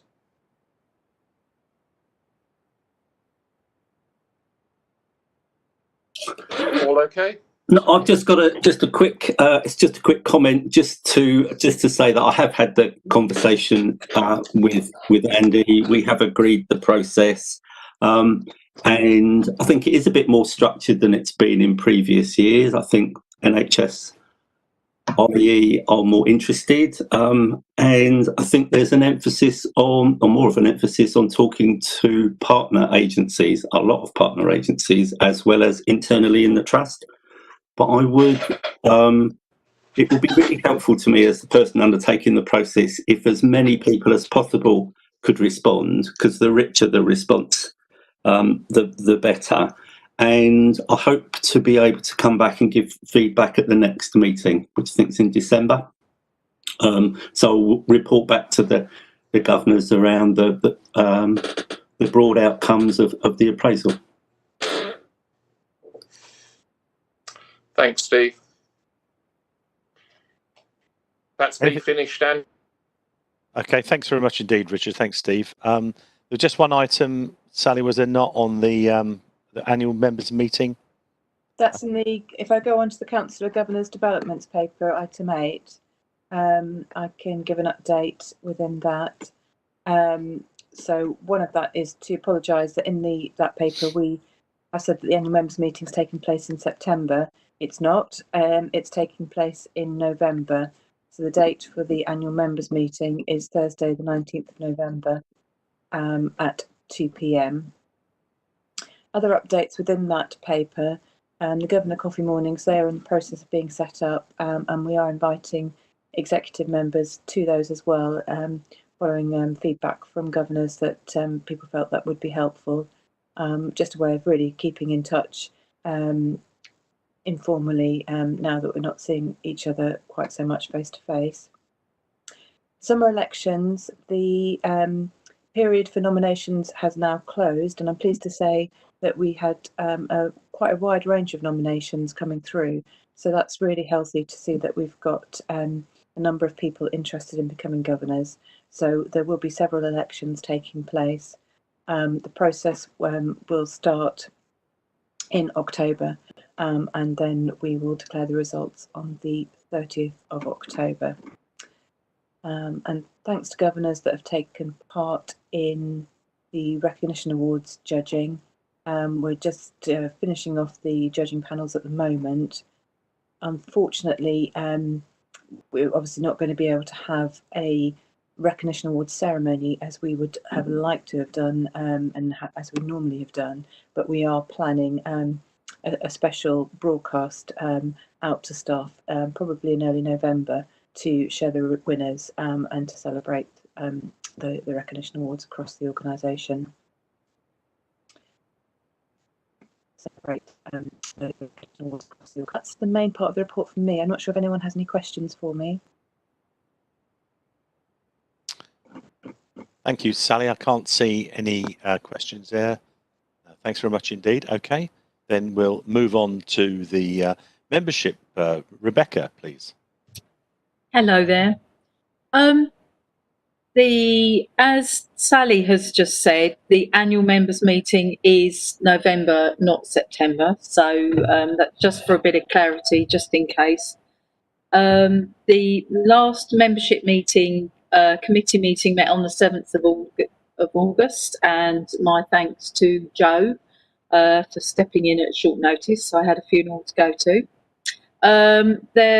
We're looking at children and young people, and Simon Hillier has established a group with to sort of generate some more interest of how we can work with younger people aged 14 plus within the trust membership criteria. And it's been supported by a number of staff, and there'll be an action plan, and we're scheduled to meet again. Forensics and prisons, as it states, there's also a similar working group which is going forward, and thank you to Cassie, Sue and Margaret for volunteering to participate, and if there were any other governors that would like to get involved, please let Joe know. The recognition awards, governors, we were invited to participate in this year's judging panel for the Governor's Award, and membership. There has been some significant work to look at the membership and look at the way that we contact our members. Okay, are there any questions about that? I can't see any. Rebecca, thank you so much for your hard work on that. Very grateful. Thanks very much indeed. In the absence of any questions for Rebecca, and I can't see any more, we'll move on to the serious incidents, and we have a number here. Those of us who are here at these meetings a lot will know that some of the content of these can be quite upsetting. It's really just a warning to those who haven't heard these before, that sometimes there can be some quite difficult topics discussed when we go through these. So just to alert anyone who's listening in or watching this who hasn't seen these before. Jane, please. Thank you.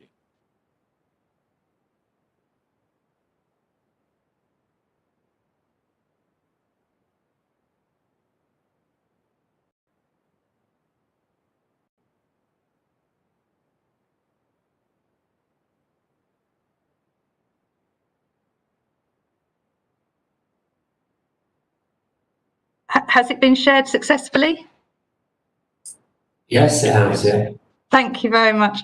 Okay, we have 4 incidents to present today.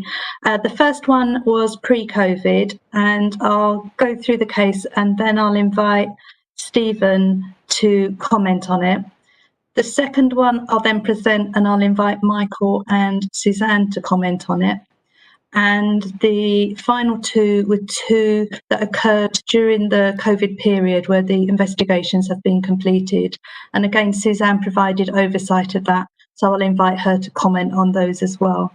So if we start with the first one, this was a pre-COVID incident that occurred in November 2019, and I chaired it along with Stephen Dilworth, and Janet Kane was the governor on the panel. So this is an incident which involved a 43-year-old gentleman following his discharge from Goddington ward. This gentleman has had one of the saddest lives I think I've ever read about. He had experienced some horrendous adverse childhood experiences, and he'd had a very, very difficult life. He'd been previously known to Oxleas between 2009 and 2011, and he'd been having some interventions from what was then the SIP team. I think that was a short-term intervention team. But more recently, he'd undergone some personal stresses, which had involved the breakdown of his relationship, and there had been some talk of a potential injunction against him, and also some problems in terms of not being able to see his children. So he wasn't in a very good place. So in July 2019, he was informally admitted to Shrewsbury ward, but he was discharged just about a week later on the 7th of August, but immediately came back into Goddington ward. And on the 4th of September, he asked to be discharged, and the ward assessed him and agreed that he could be discharged. However, a couple of days later, he was struggling and he went to A&E. He was seen by the mental health liaison team, and the mental health liaison team tried to help him by getting him a bed and breakfast place in Croydon, where we know he stayed for 7 days, and then he decided to go to Dover to see a friend. Whilst in Dover, he took a very serious overdose, and he was very, very poorly, and there was even some suggestion that he'd experienced some longer-term neurological damage because of this, and this was completely followed up and assessed on Goddington ward. He was readmitted to Goddington ward following the overdose in Ashford, and then arrangements were made for him to be discharged, and he was to be discharged into new accommodation, which was local to the area, so that he would be able to see his wife, who he now had a better relationship, and he'd be able to see his children. The team had actually delayed the discharge by quite a number of days to make sure he was really ready to go, and to make sure that he had furniture and had money and was well assessed. And he was discharged to the temporary accommodation. Before he was discharged, he did see his consultant, his team, the care coordinator, and they were happy that he was ready to go home, although recognising he did pose a long-term risk. However, on the same day of his discharge, he was found deceased in his accommodation, allegedly by hanging. And when I met with his friend and his wife, they were very, very shocked that he'd managed to do this. And they'd only left him shortly before, so were obviously quite distressed. We found that actually the shortly before, so the care and treatment and the risk assessments around this case, they were really good. He was thoroughly assessed as fit for discharge, and as I've discussed, there was really good thorough thought around discharge and accommodation, sourcing it proactively, making sure it was in the right location. He was very clear about his crisis plans and who to contact, and in the past he'd actively followed those crisis plans and taken himself to A&E and demonstrated that he would do this if he could.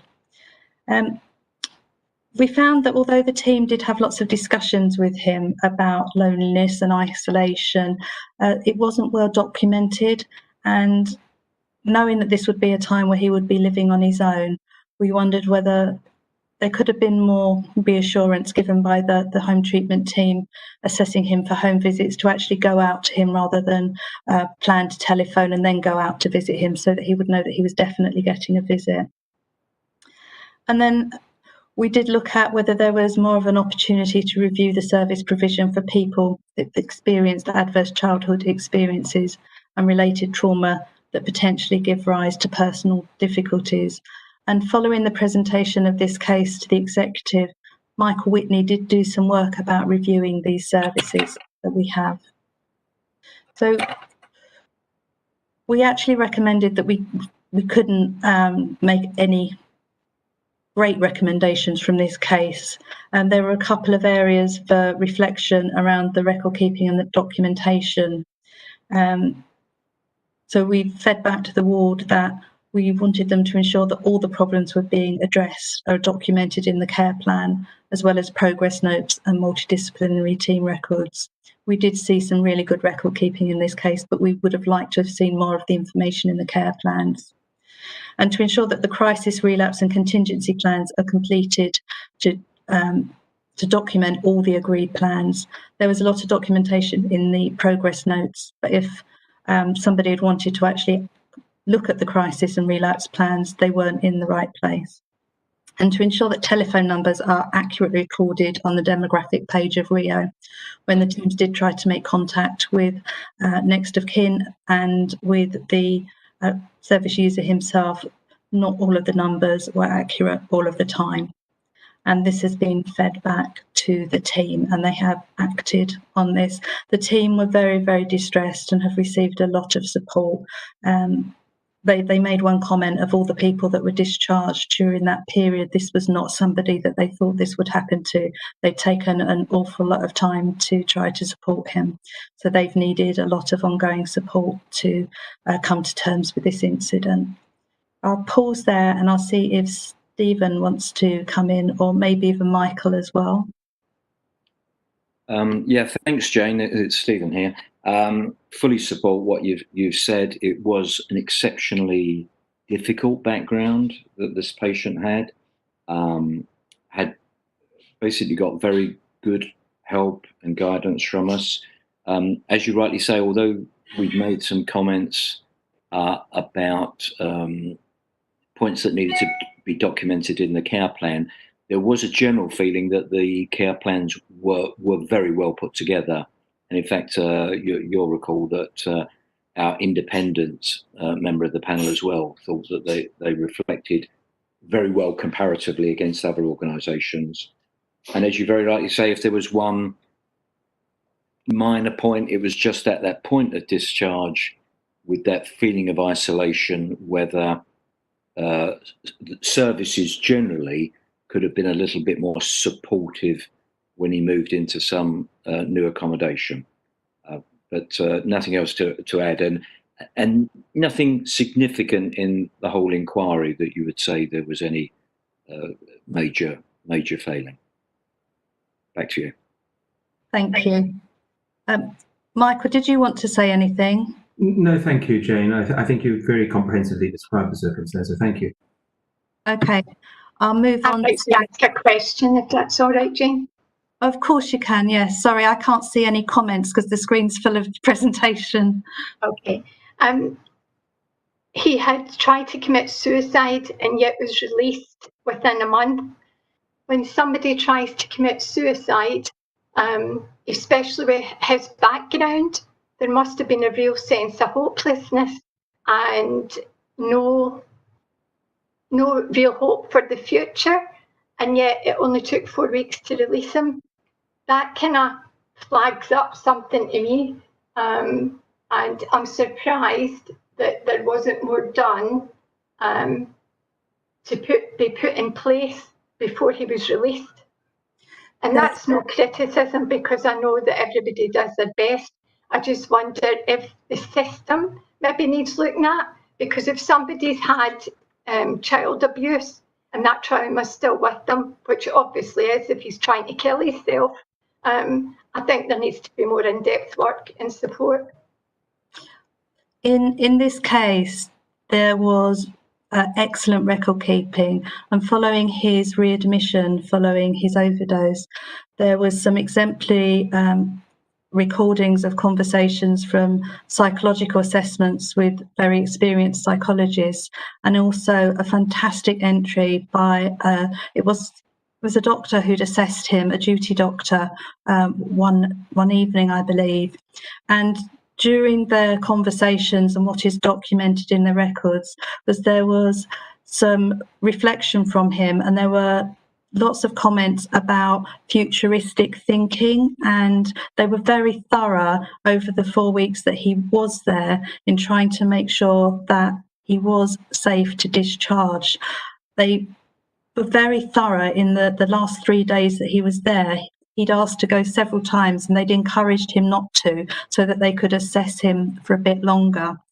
The plan was, when he was in the community, he'd met his care coordinator, who I think it was in the ADAPT team, and they were planning long-term psychological support for him, because they recognised that how these adverse childhood events and these particular stresses in his life at the moment were affecting him was not going to be something they could fix overnight.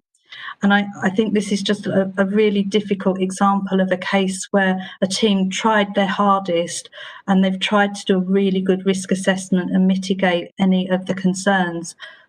It's one of those cases where it's quite dynamic, and it's clearly documented that they knew he was at high risk of taking his life at some point in time, but they tried thoroughly to assess that it wasn't at this point, and that's why they were so shocked and so distressed about this. Okay, thanks very much. Just one more question. You will have looked into his background, and when there's such pressure on children and young people services at the moment, do you think if this man had better intervention at an earlier stage and support, he wouldn't have got to where he was at this point?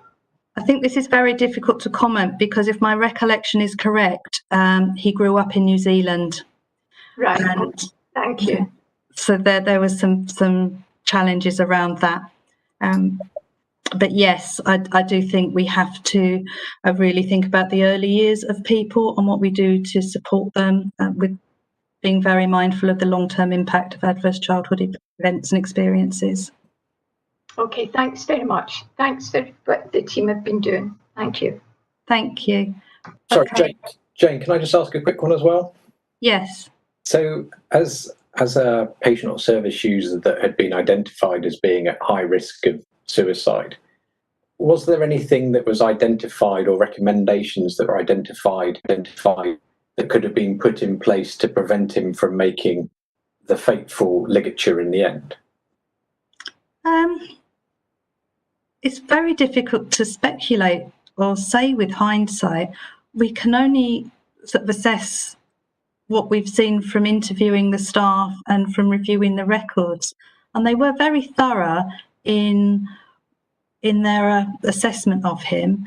His previous attempt had been with an overdose, so they'd made sure that he wasn't discharged with all his medication, and it was being provided to him in very small amounts over a matter of days. So they'd anticipated a risk from perhaps another overdose, but I'm not sure that they would have been able to anticipate a risk from a ligature. He was being discharged into a new accommodation.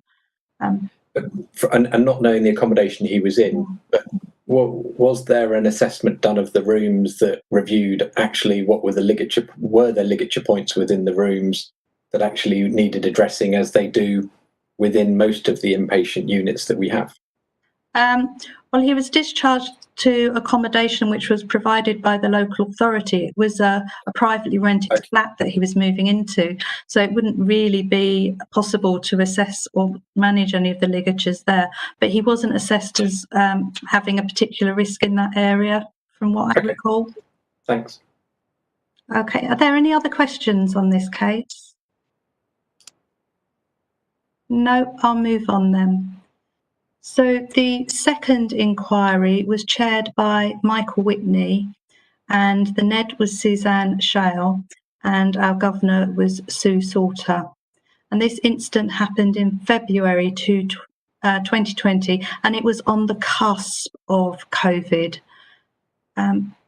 So this involved a ligature on the ward, and you may recall that about 18 months ago we had a similar incident on Shepherd Lee's ward. So there was a gentleman who'd been diagnosed with adjustment disorder, and he'd had currently a severe episode with psychotic symptoms. He'd had some previous admissions, 2006 to 2007, and then subsequently the last one was around February 2019. He deteriorated in March, and he was detained under Section 2 to Shepherd Lee's ward. And on the 25th of April, he transferred to Scadbury ward. And this is a gentleman who clearly had been in the ward for a very long time, and he was about to be discharged. On the 22nd of February, he was found in the ward communal bathroom with a ligature. He'd used a shoelace, tied it around his neck and attached it to a tap. The staff commenced cardiopulmonary resuscitation, and there was a very good response to that, and even attendance from a doctor from the PRU.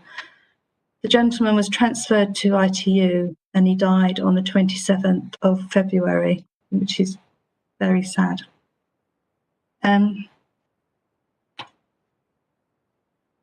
Sorry, the slide isn't moving. That's better.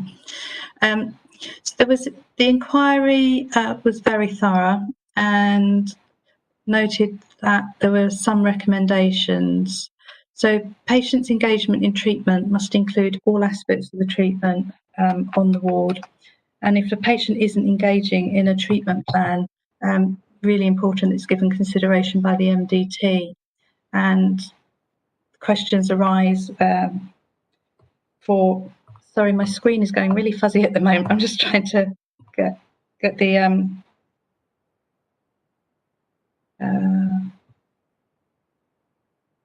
get another screen up. Jane, would it help if I carried on for you? Would you be able to? Sorry, I've just got a blur on my screen. I've managed to get it up now onto my iPad, but if you want to chip in, that's great, Suzanne. Yeah, like luckily for me, the PowerPoint is clear on my screen. So the second recommendation that we made was that it concerned this gentleman's background because prior to being admitted for this final, very long admission, he'd been arrested for a sexual offence, and he was actually convicted of that during the process during the time that he was on the ward.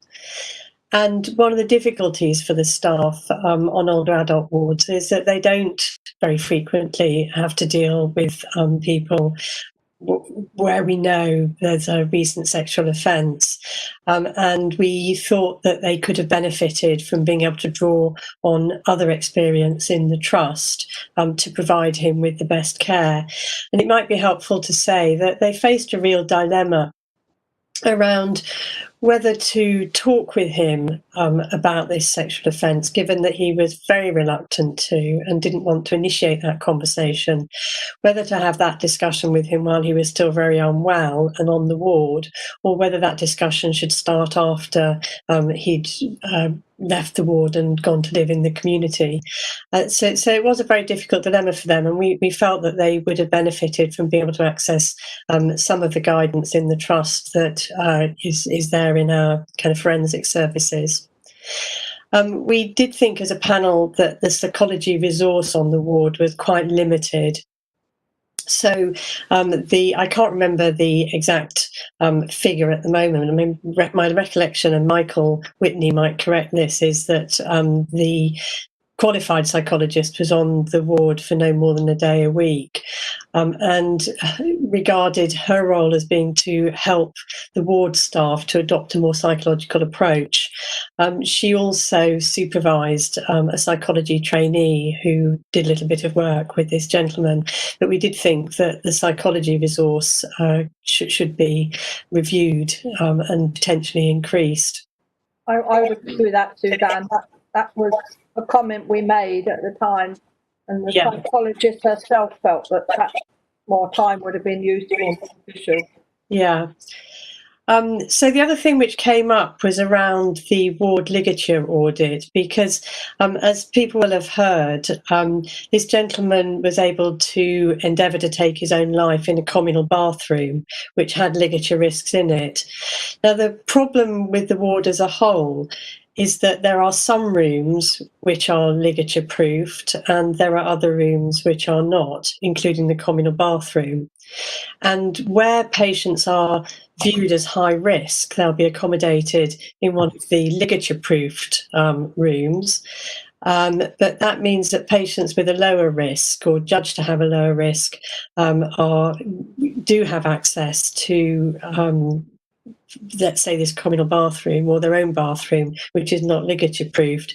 So the way in which the ligature audit is done is it takes a view of what the risk is for the preponderance of the patients on the ward, and the preponderance of patients was low risk. And I think what we felt as a group was that it would be better to assess the ligature risk and in the audit on the basis of the highest risk that is likely to be on the ward, so that if there is likely to be a level 3 patient who could potentially take their life, that the overall ward assessment should be at level 3, not at level 1. And I know that ligature policy and its implementation has already been changed. And then the final point was that the support network engagement tool, which is intended to help and ensure that the patient support network are involved and kept informed about the patient insofar as that's compatible with his interests, that support network engagement tool wasn't being consistently used. And we understood from the family that whilst the people on the ward had felt that communication with the family was quite good, from the family perspective, it was a bit chaotic and they weren't clear which of them was supposed to be being communicated with and when. So that was why we made that recommendation. I've got some other reflections, but I'll stop for a moment, Jane, and just check. Can you read your slide? I can. It's come back now. Thank you very much for stepping in. I think the only thing I'd like to add is the Older People's Mental Health Forum conducted a review of ligature risks in the older people's ward, and they have made recommendations for changes to the estate so that this can't happen again on these particular wards. And the executive have signed that off, and Rachel Evans is pushing that through. It takes a bit of time because it's a PFI, but she has contacted the PRU and LGT to see if they can push this through as a priority. So we're hoping that will be done soon. But that review involved heavily clinical oversight from all the clinicians in the Older People's Mental Health Forum looking at those. Are there any questions from anybody or comments anybody would like to make? Jane, it's Jo Linnane. Could I ask one?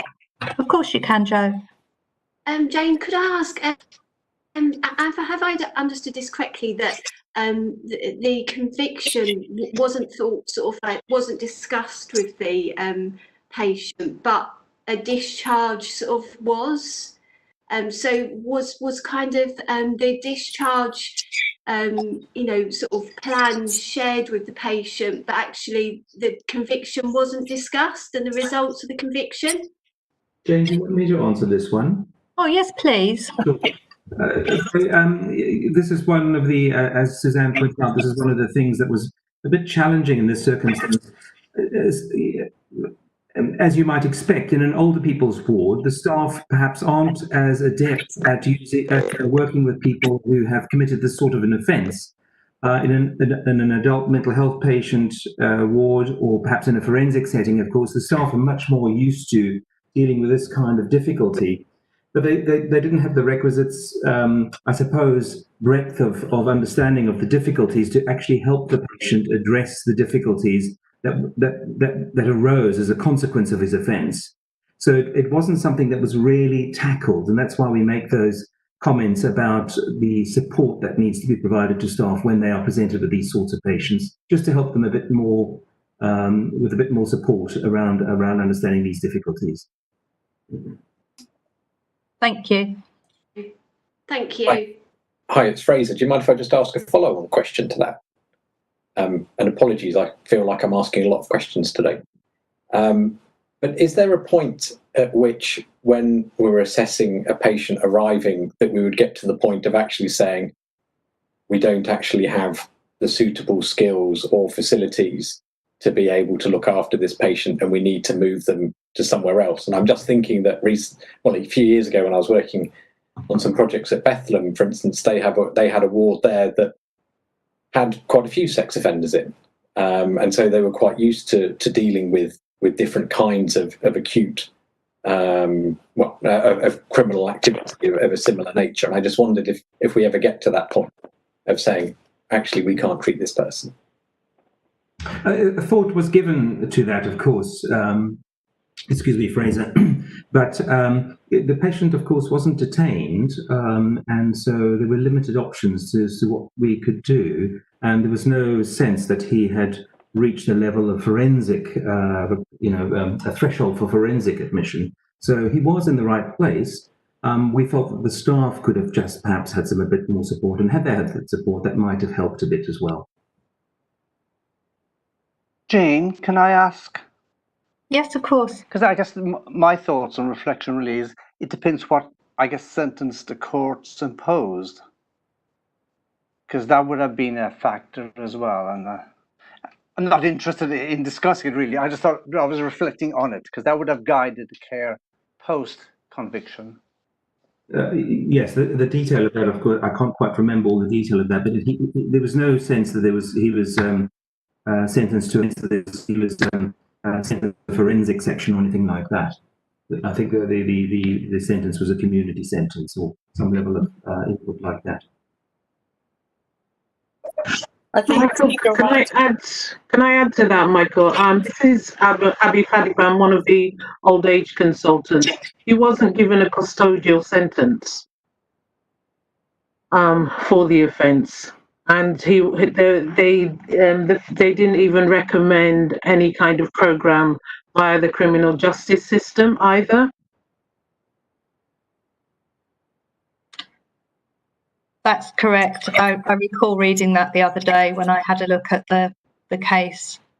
Perhaps I could just sort of comment on that, Jane, is that we did think that there was something of an irony in the case, that had the justice system taken a more punitive view of his activity, and had it not been the case that he'd lived an exemplary life up until this sexual offence that was committed quite late in his life and just prior to his last admission, that had it been more serious and had a more punitive approach been taken, he might have benefited from that because he would have had a bit more support. So there is a bit of an irony there. I had a couple of comments that I wanted to make on this case before we move on from it, but I'll wait and see if anybody else has any further questions. Yeah, I got one more observation really, and that was wondering whether the stigma, which clearly for this human being, isn't it, was new in his life, if he was convicted of this at a later part of his life, then the stigma could have been a significant factor.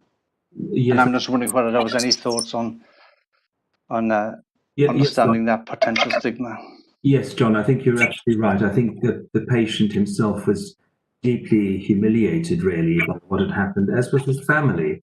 And they were struggling to find a way to think about it and to talk about it. And hence, when staff did try to talk to the patient about his offence, he tended not to want to discuss it. And they did press him on occasion, but he really didn't want to be open about it.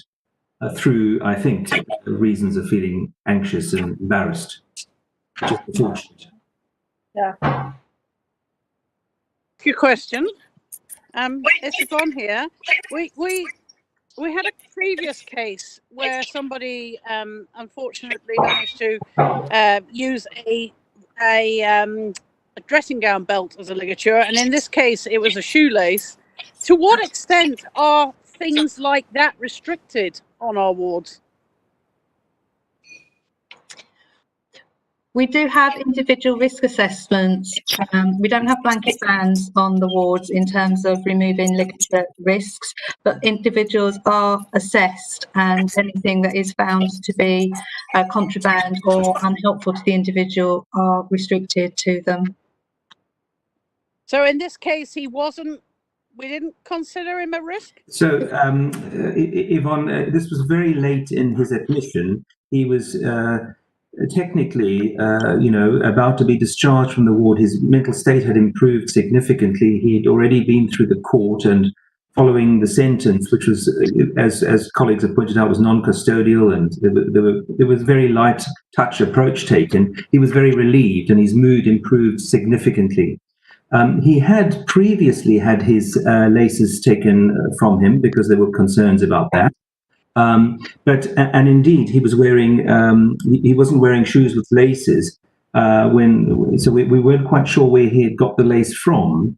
But he'd also been going out a lot with his family, and he had a lot of freedom of movement. So he was very much. It was very much pre-discharge for him, and he was considerably better. So he would not have been considered a risk in terms of taking away his laces or any other ligatures at that point in his journey with us. Okay, as long as it was a conscious decision. Yes, absolutely. If I could just say, I think the important thing there is that I think removing people's shoelaces and similar sorts of restrictions can in itself be quite humiliating.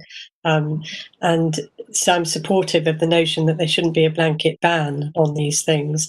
What I think our responsibility as a trust is to make sure that the environment in which our patients are staying when they're inpatients, as far as possible, doesn't present them with ligature risks. So my preference is not to remove people's shoelaces, but to make sure that our bathrooms don't have taps which they can attach shoelaces to. And that is now the plan going forward for these general older adult wards. Thank you. If there's no more questions, Suzanne, are there any other comments that you wish to make? There are a couple of reflections that I had, and one was that we received letters from Mr. B's family, which were very moving and invited us to remember that Mr. B, when we saw him, was unwell and, had been unwell for a lot of the time that he was in our care. But to him, he'd been a loving husband, a very loving and active and caring father, and a loving, active and caring uncle. So he was someone who was very much loved by his family. And they understood how humiliating he had found it in the latter part of his life to be going through the criminal justice system and so on.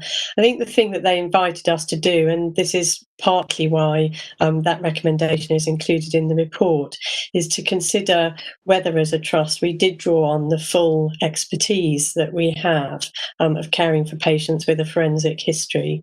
And that comment partly came because they have knowledge of provision elsewhere. And they also, I think, made very clear that they didn't want to blame the trust for what had happened, but it was really important to them to know that we were taking steps to make sure it wouldn't happen again.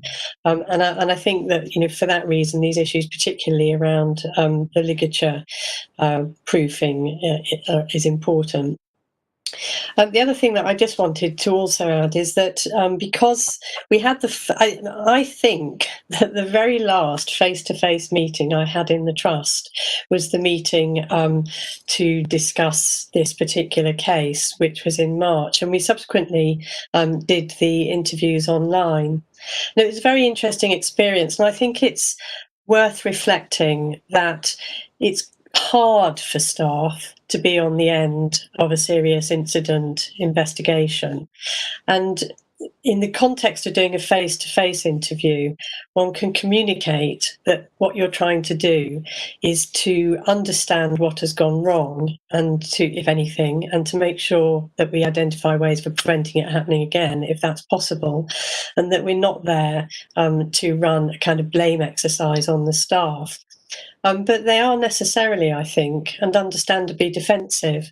And it's quite difficult to overcome that in the context of doing online interviews. So I think it was a difficult experience for the staff to be interviewed online. And it was quite a difficult experience for us as well as a panel to feel that we had been able to really explore with them their thinking about this gentleman's care. So although I think we did our best in the circumstances, there's no doubt in my mind that when we are back in normal circumstances, that there's no doubt that face-to-face interviews are more effective than those done online. Thank you. If I it's agree with that, Suzanne, but don't know when that will be actually happening. Thank you very much. I'll move us on to the next case. So the next case, the last two cases, they were very much in the throes of COVID and what we were experiencing in terms of the impact of changing national guidance and requirements that we needed to follow. It also came about at a time where NHS England gave some guidance about approaching the SI investigations slightly differently. So they relaxed the timeframes and they gave options for different types of investigations. We maintained our serious incident investigations throughout COVID, but there were a couple where we had NED oversight and the serious incident team led on the investigation, and this was one of them. So Mrs. C was an 82-year-old lady who was admitted to Shepherd Lee's ward on a Section 2 on the 7th of April. She'd been in an acute hospital and she'd tested negative for COVID-19 before she was transferred. And it was around this time that we did start testing people before transfer. But she'd continued to have some symptoms which were consistent with her maybe having COVID-19. She'd only been in hospital, a day or so, and on the 8th of April, she was found to be unresponsive and not breathing in her room. And staff didn't commence CPR. They did commence putting on the defibrillator and making sure that they could do as much as they could, but they were not able to do chest compressions. And there is a reason for this. The Resus Council guidance advises that chest compressions are an aerosol generating procedure, and therefore in order to carry them out, staff need to don in an enhanced level of personal protective equipment. And in order to do that, they have to be fit tested for the face masks to make sure that they are completely covering their face and protecting them. We made this decision through the Ethics Committee to advise all of our staff to don the enhanced PPE should they be in this situation. And we rolled out a programme of fit testing alongside giving this guidance. In an ideal world, we would have made sure that all the staff could be fit tested before a decision such as this was made. But at the time of COVID nationally, the supplies of the solutions to do the fit tests were in extremely short supply, and this was escalated at a national level continuously for weeks and weeks. So we could only fit test a number of staff that we had the solutions for, and that meant that not every unit could necessarily have staff on at the time who were fit tested and were able to undertake this procedure. So at this point, the ward did have aerosol generating procedure PPE with their resuscitation equipment, but there was nobody on the ward who'd been fit tested to be able to put it on and do the chest compressions. So when the ambulance came, they did start doing the chest compressions, but unfortunately the lady was pronounced dead at the scene. Paramedics did raise concern at the time that the CPR hadn't been commenced, and they did raise a safeguarding adult concern. This was thoroughly investigated, and the decision made not to commence CPR because the aerosol generating PPE wasn't there was upheld, and no further actions have been required. So the recommendation, quite rightly from this investigation, is the dissemination of new equipment must run concurrently with the training and testing. And following this, we are now able to confirm that every unit on a daily basis checks which staff they have on shift and make sure they do have staff on shift throughout the unit who are tested, and there are a variety of masks now available on the resuscitation equipment, so that there will definitely be staff that are fit tested and able to respond to this situation. And recently, at the end of June, sadly, during the evening, there was a further 93-year-old patient on the same ward who was found unresponsive, and the staff did don the PPE appropriately. They did carry out resuscitation. Unfortunately, the outcome wasn't positive. And there's further learning from this, which we've reflected on in terms of having earlier discussions about do not attempt resuscitation with people when they're being admitted, because the outcome for a 93-year-old and somebody in their 80s is probably not going to be very good in most cases. And Dr. Tom Clark is now leading a QI project about looking at how we can make sure that there are more timely discussions nearer admission around do not attempt resuscitation status. I'll stop there and see if Suzanne or anyone else wants to comment or ask questions. Hello there, it's Rebecca. Hello. I just wondered, I know it's a situation that was out of our control in terms of the ambulance staff coming in, but do you know roughly how long it was before they attended the incident? I can't tell you in the exact minutes, but I don't think it was very long. Okay. And when they did arrive, they were completely donned in hazmat suits. Yes. And it was quite distressing for the ward staff at the time. Yes. Yeah. Yeah, no, thank you for that. Thank you, Rebecca.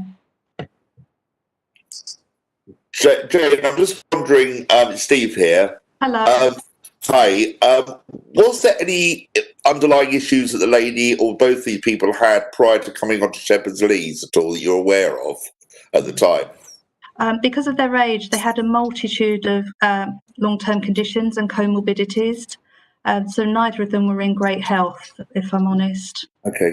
But supplementary question there would be for the first person who was showing some symptoms prior to them being found dead in their room.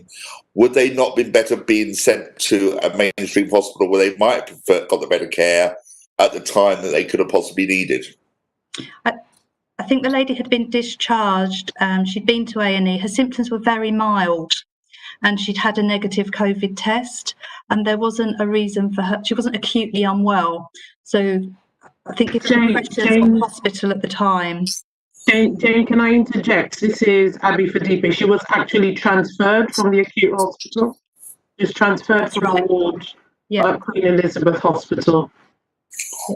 Thank you. Thank you very much. Thank you. Suzanne, did you want to comment on this case at all? I think I only wanted to comment on the background, which was the discussion that was had at the Ethics Committee about the ethical necessity of ensuring that our staff were adequately protected, and really taking a view that, you know, this is like the instruction you get on the plane, that if those oxygen masks drop out of the ceiling, to put yours on first before assisting people around you, and you know, that it's important in the context to recognise that the view of the committee was that this was the ethically right thing to do, and to support staff in that. And I think it's unfortunate that this incident arose quite early, because had circumstances been different, I think that we would have been in a position where our staff, as you pointed out, they were later on, were fully equipped and ready to go with donning their PPE to carry out an appropriate CPR. Thank you. Okay, I'll move on to the last case then. So this is an incident which happened on Eltham Community Beds and involved a patient aspirating. This was an 82-year-old gentleman. He was known to Oxleas in the district nursing team, where they visited every few months to provide urinary catheter management. He'd previously been in Eltham Community Beds in 2017 and 2019 for rehabilitation following a hip replacement and knee pain. And he'd also been in earlier in the year following more falls. The district nurses were seeing him at home, and they noted that he was deteriorating quite rapidly. He developed pressure ulcers. They found he had no food in the house. So he was admitted to Eltham Community Beds. Again, if we note the date, this was very much at the peak of COVID. So it was preferable for him to come into Eltham Community Beds than go into an acute hospital at the time. But he didn't neatly fit the criteria for an admission to Eltham Community Beds. On the 13th of April, whilst he was being assisted to eat his evening meal, he appeared to be choking, and he had to have back slabs to release the food. And a few minutes later, he became unresponsive. He was revived and transferred to hospital, but sadly he died of aspiration pneumonia as a result of this incident. He was somebody who'd needed a softened diet, and he'd been given the wrong consistency of food.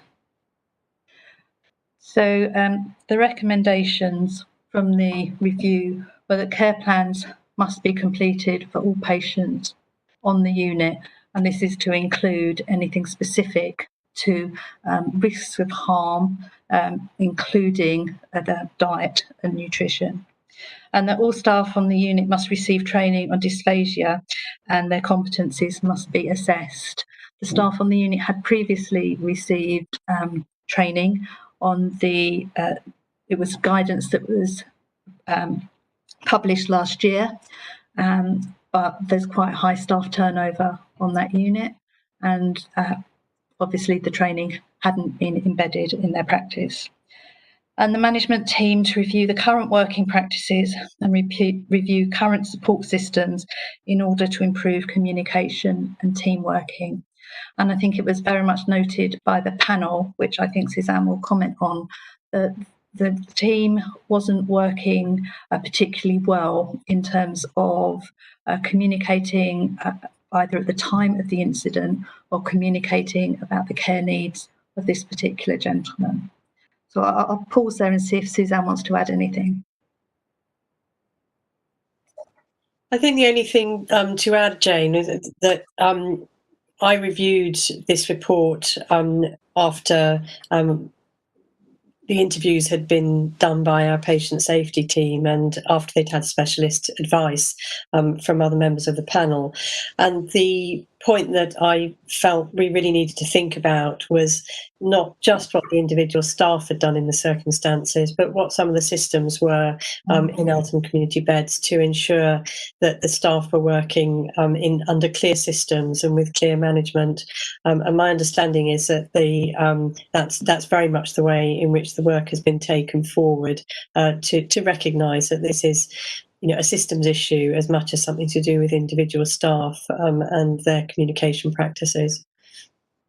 Thank you. As a result of this, the team worked together quite closely and they've instigated some new processes, including particular colour trays for people needing particular diets to help highlight this. They've presented these findings across the trust to all of the ward managers because this is an incident that could easily happen anywhere, and so the learning has been shared recently. I'll stop there and see if there's any questions because I'm really mindful of the time.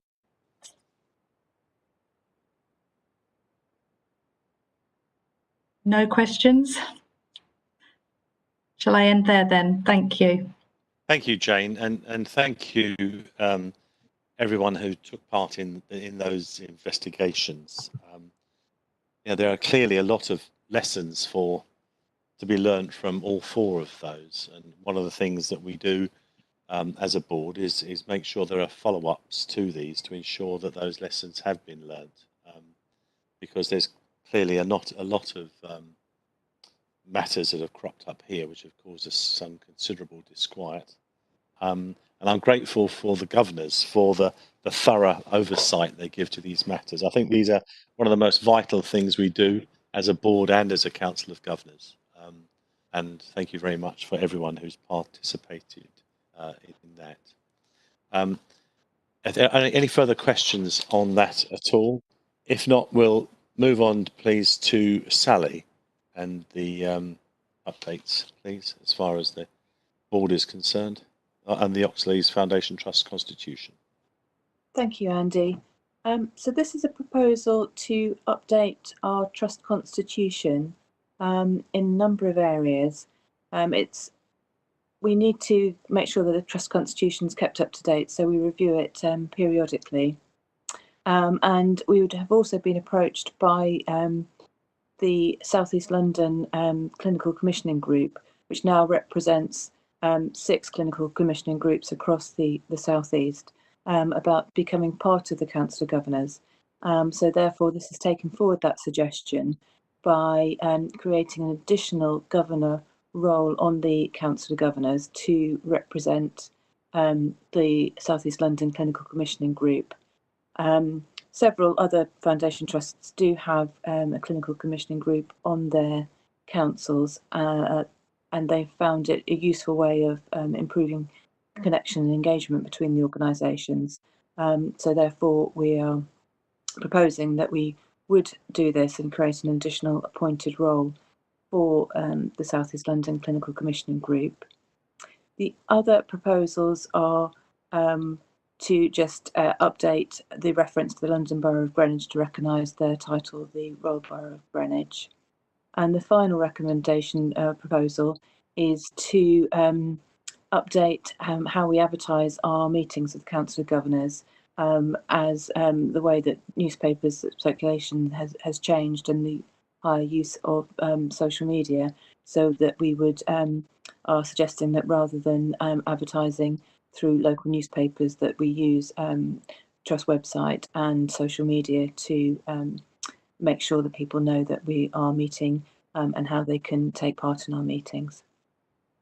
So therefore, I'm bringing these proposals to the Council of Governors. We're able to update our constitution by agreement with the Council of Governors and then taking the proposals to the Board of Directors for agreement as well.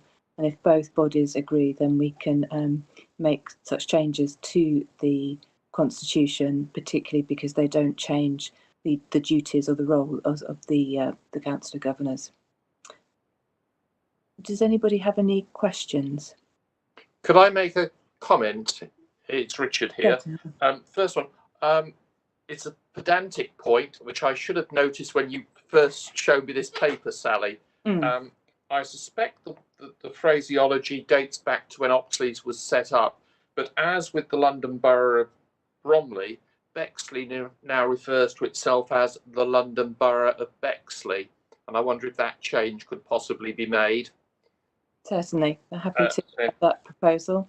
Yeah, and the second point, in relation to the CCG, I have had the opportunity to talk with my opposite numbers at the other foundation trusts within South East London CCG, and certainly there seems to be, not total, but generally they do have CCG appointed governors on them. And the feedback I've had from opposite numbers is they've regarded that as a very positive move. So just to let colleagues have a bit of background on that. Thank you, Richard. When this proposal came through at first, we had some discussion with Richard and others about the CCG and its role. And as Richard rightly says, we've consulted with others to see what they are doing, and there does seem to be a sort of broad agreement on it. I think the changes from the CCGs from being borough-based to being the ICS-based now, I think means that we're going to have and require a much closer relationship as a system across South East London. And I think it'd be very helpful actually to have them as part of the Council of Governors, because this is the way forward. As we heard earlier, the monies are now being allocated via the system rather than through individual trusts, and increasingly we're becoming part of that South East London ICS, and so I think it'd be actually quite helpful to have them on board. We're obviously very willing to hear anybody else's views on that particular point.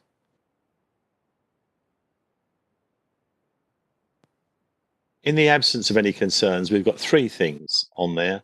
One around having the CCG governor on board, one about the naming issues within there, as amended by Richard, and around using the modern technology for advertising. Do we agree with those three proposals? Agreed.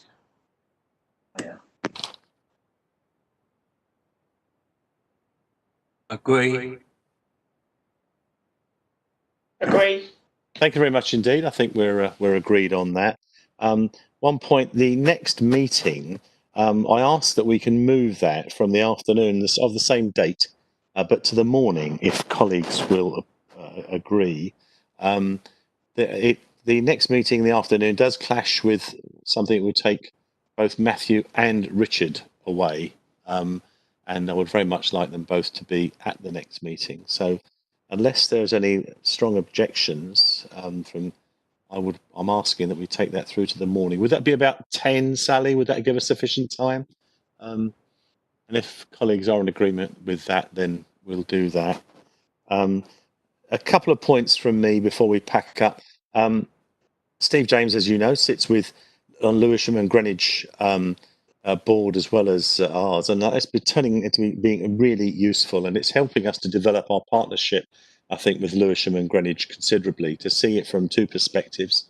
And the areas we're working on with them is very much around mental health patients at ED, at the Queen Elizabeth, and how we can improve that patient flow, and also with intermediate care and how we can make the best use of our own intermediate care at Eltham in assisting Lewisham and Greenwich with the pressures that they're under. And this is now moving ahead quite considerably. There's a site meeting coming up with their deputy chair over at our 136 suite at the Queen Elizabeth quite soon. We've come up with a memorandum of understanding between us, which will be overseen by Joe Stimpson and our newly formed partnership board. So they've got a proper structure to that relationship. But I do see this as a really tangible development, which I think could make some real differences to people's lives. If I'm frank, I do get a little concerned about what's happening on the ICS, not just our own, but across London. There's been an awful lot of talk and discussion and not a lot of progress to date in actuals. So we'll start to see what actually happens. But I think our direct partnership with Lewisham Greenwich, I think Bexley Care, and the South London partnership with SLAM and South West London St George's have demonstrated real partnerships which have made some positive changes. So, which I think we ought to be proud of. We'll have to see how we can make more improvements across the whole ICS as a system as we go forward. We are having a review of our external partnerships. I think one of the things that COVID has thrown up is making sure we've got strong relationships through our local boroughs, through our MPs, and through all other bodies in the third sector to ensure that they are robust and strong, because it has these matters do put strain under all of those relationships, and also around the flow of information. So we're having a really good look at all of those things. If anyone wants to contribute to that review with any thoughts about how we might improve our external relationships, we're very pleased to hear that. But we've got Sally and others looking at that at the moment to see how we might improve the work we do with others, not only during this time, but during times in general. I think as we look forward, there'll always be the challenge on demand and on quality. And you've heard about the financial challenge. It's a bit of a mystery at the moment. This allocation came through last night, as you heard, but we'll give you more detail in due course as that unfolds and we see just what the sheer scale of the challenge that we face throughout the remainder of this financial year. Anyone got any comments to make on what I've just said or on any other business at all, please? I see nothing from anyone else, so it just remains for me to thank everybody. Oh, please, Fraser, thank you. Sorry, Andy. I'm conscious of the time that we've got, but also the incredible work that went into all the SI reportings, not just for this meeting, but for all the other ones. Would it be possible for the next meeting maybe to have a review of all the recommendations that have taken place and how we understand that they are still in place and they've gone across Oxleas, etc., so that we can make sure that any recommendations that have happened before are embedded, trained in, and we know that we can try and prevent any future SIs on the back of them, because there are so many recommendations that are coming through. I think, Fraser, that's a really good point. One of the things we've recognised is that in the past there have been lots of recommendations coming out from these various SIs, some of them quite similar to ones that have gone before. So we could end up with a multiplicity of slightly different recommendations, but touching on the same subject. Ensuring that by whatever means we pass these on is actually happening. Is that through training? Is it through policy? And testing the reality on the wards or wherever else that might be, that these things are happening. And the sheer burden of chasing up these various recommendations. And so trying to bring those into areas where we actually are going to make a difference. We can bring some of the different recommendations together. And I mean, a particular thanks to Suzanne on this about saying that there are times we don't necessarily have to make recommendations on the back of every SI. It's really about where we can make improvements through the day-to-day work that we do without necessarily having to have an SI on the back of every one. But we have had a lot of them. You're absolutely right. Jane, in the time that I've been talking, it's been giving you time to reflect on Fraser's point and what I've been saying. Thank you. We have a serious incident performance and assurance group, and each directorate reports back on the actions which they've completed and actions that they still need to complete from the serious incidents. Not all our serious incidents come to the councillor governors or to the board, just the ones that have had NED and governor involvement in. But in addition to that, we've started asking directorates to bring their top 3 themes from I think it's about 18 months ago, so that they can update on what they're doing in terms of embedding these and monitoring them and any further work around them. I think if we were to go through and collate all of the actions from all of the SIs, we would have a list that would be several hundred actions long. So with your agreement, I could look at some of the themes that have come out and update on the work that's been going around them. And if there's any key actions that anybody specifically wants an update on, then we could provide that as well, if that is more helpful. I think the idea, so it's Sue here, I think the idea of themes would be best, because then you can put more together and it wouldn't be a long list, you know, of hundreds, because there must be central themes that are recurring to some extent. Maybe not, but there must be some. Sorry, there are. Yeah, go on, Jane. I was going to say that there are some very common themes that and cross-cutting ones as well. So whilst we've addressed it in directorates to get that engagement and buy-in and take that learning forward, there's lots of themes that cut across the directorates as well. We could probably present the top 6 themes, and they would not be a surprise to you at all. Hi, it's Sally here as well. I think it's worth also noting that the Performance and Quality Assurance Committee reviews all the action plans after 6 months to look at implementation of recommendations as well. So there's an ongoing assurance process in place through the board subcommittee system. Sally, you got there just before I did. I was just going to say the same thing. That's very helpful. Could I have one comment, Andy? It's Suzanne here. I just wanted to thank Jane for having invited me to go and observe the Serious Incident and Performance Assurance Group, which I found incredibly useful to do as a NED. And one of the things which came out of that for me was I was really impressed by the seriousness of the thinking that goes on within that group about how to tackle some of the persistent and long-standing problems. So I'd kind of like governors to be aware that how seriously this is taken in that group and how much thinking is going on. And following that, I've had a discussion with Jane and Linda Longhurst, our patient experience and serious incident, patient safety lead. And I thought that was a really positive conversation, and we're going to take it forward with some further thinking about, how we really ensure that the work we do on serious incidents is converted into effective learning for the trust. That's really helpful. Thank you, Suzanne. And so there's a fairly comprehensive way within the trust of ensuring these actions are taken up. But I think Fraser's point is spot on. Your role as governors is to hold the NEDs to account for our role as well. So I think if we can bring that back for the next one, I think around those themes would be helpful as a paper for the December Council of Governments. I think that would be very helpful indeed. Thank you. Are there any other points from anyone else before we sign off? I can't see anyone on my screen.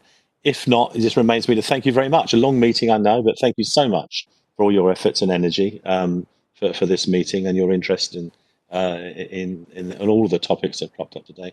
And a big thanks, of course, to everyone, all the staff at Oxleas for their outstandingly hard work during these really, really difficult times. And very grateful to you all. So thanks very much, everybody else, and we'll see you at our next meeting. Well, at the members' meeting before that, no doubt, and then at the next Council of Governors. Thank you. Thanks.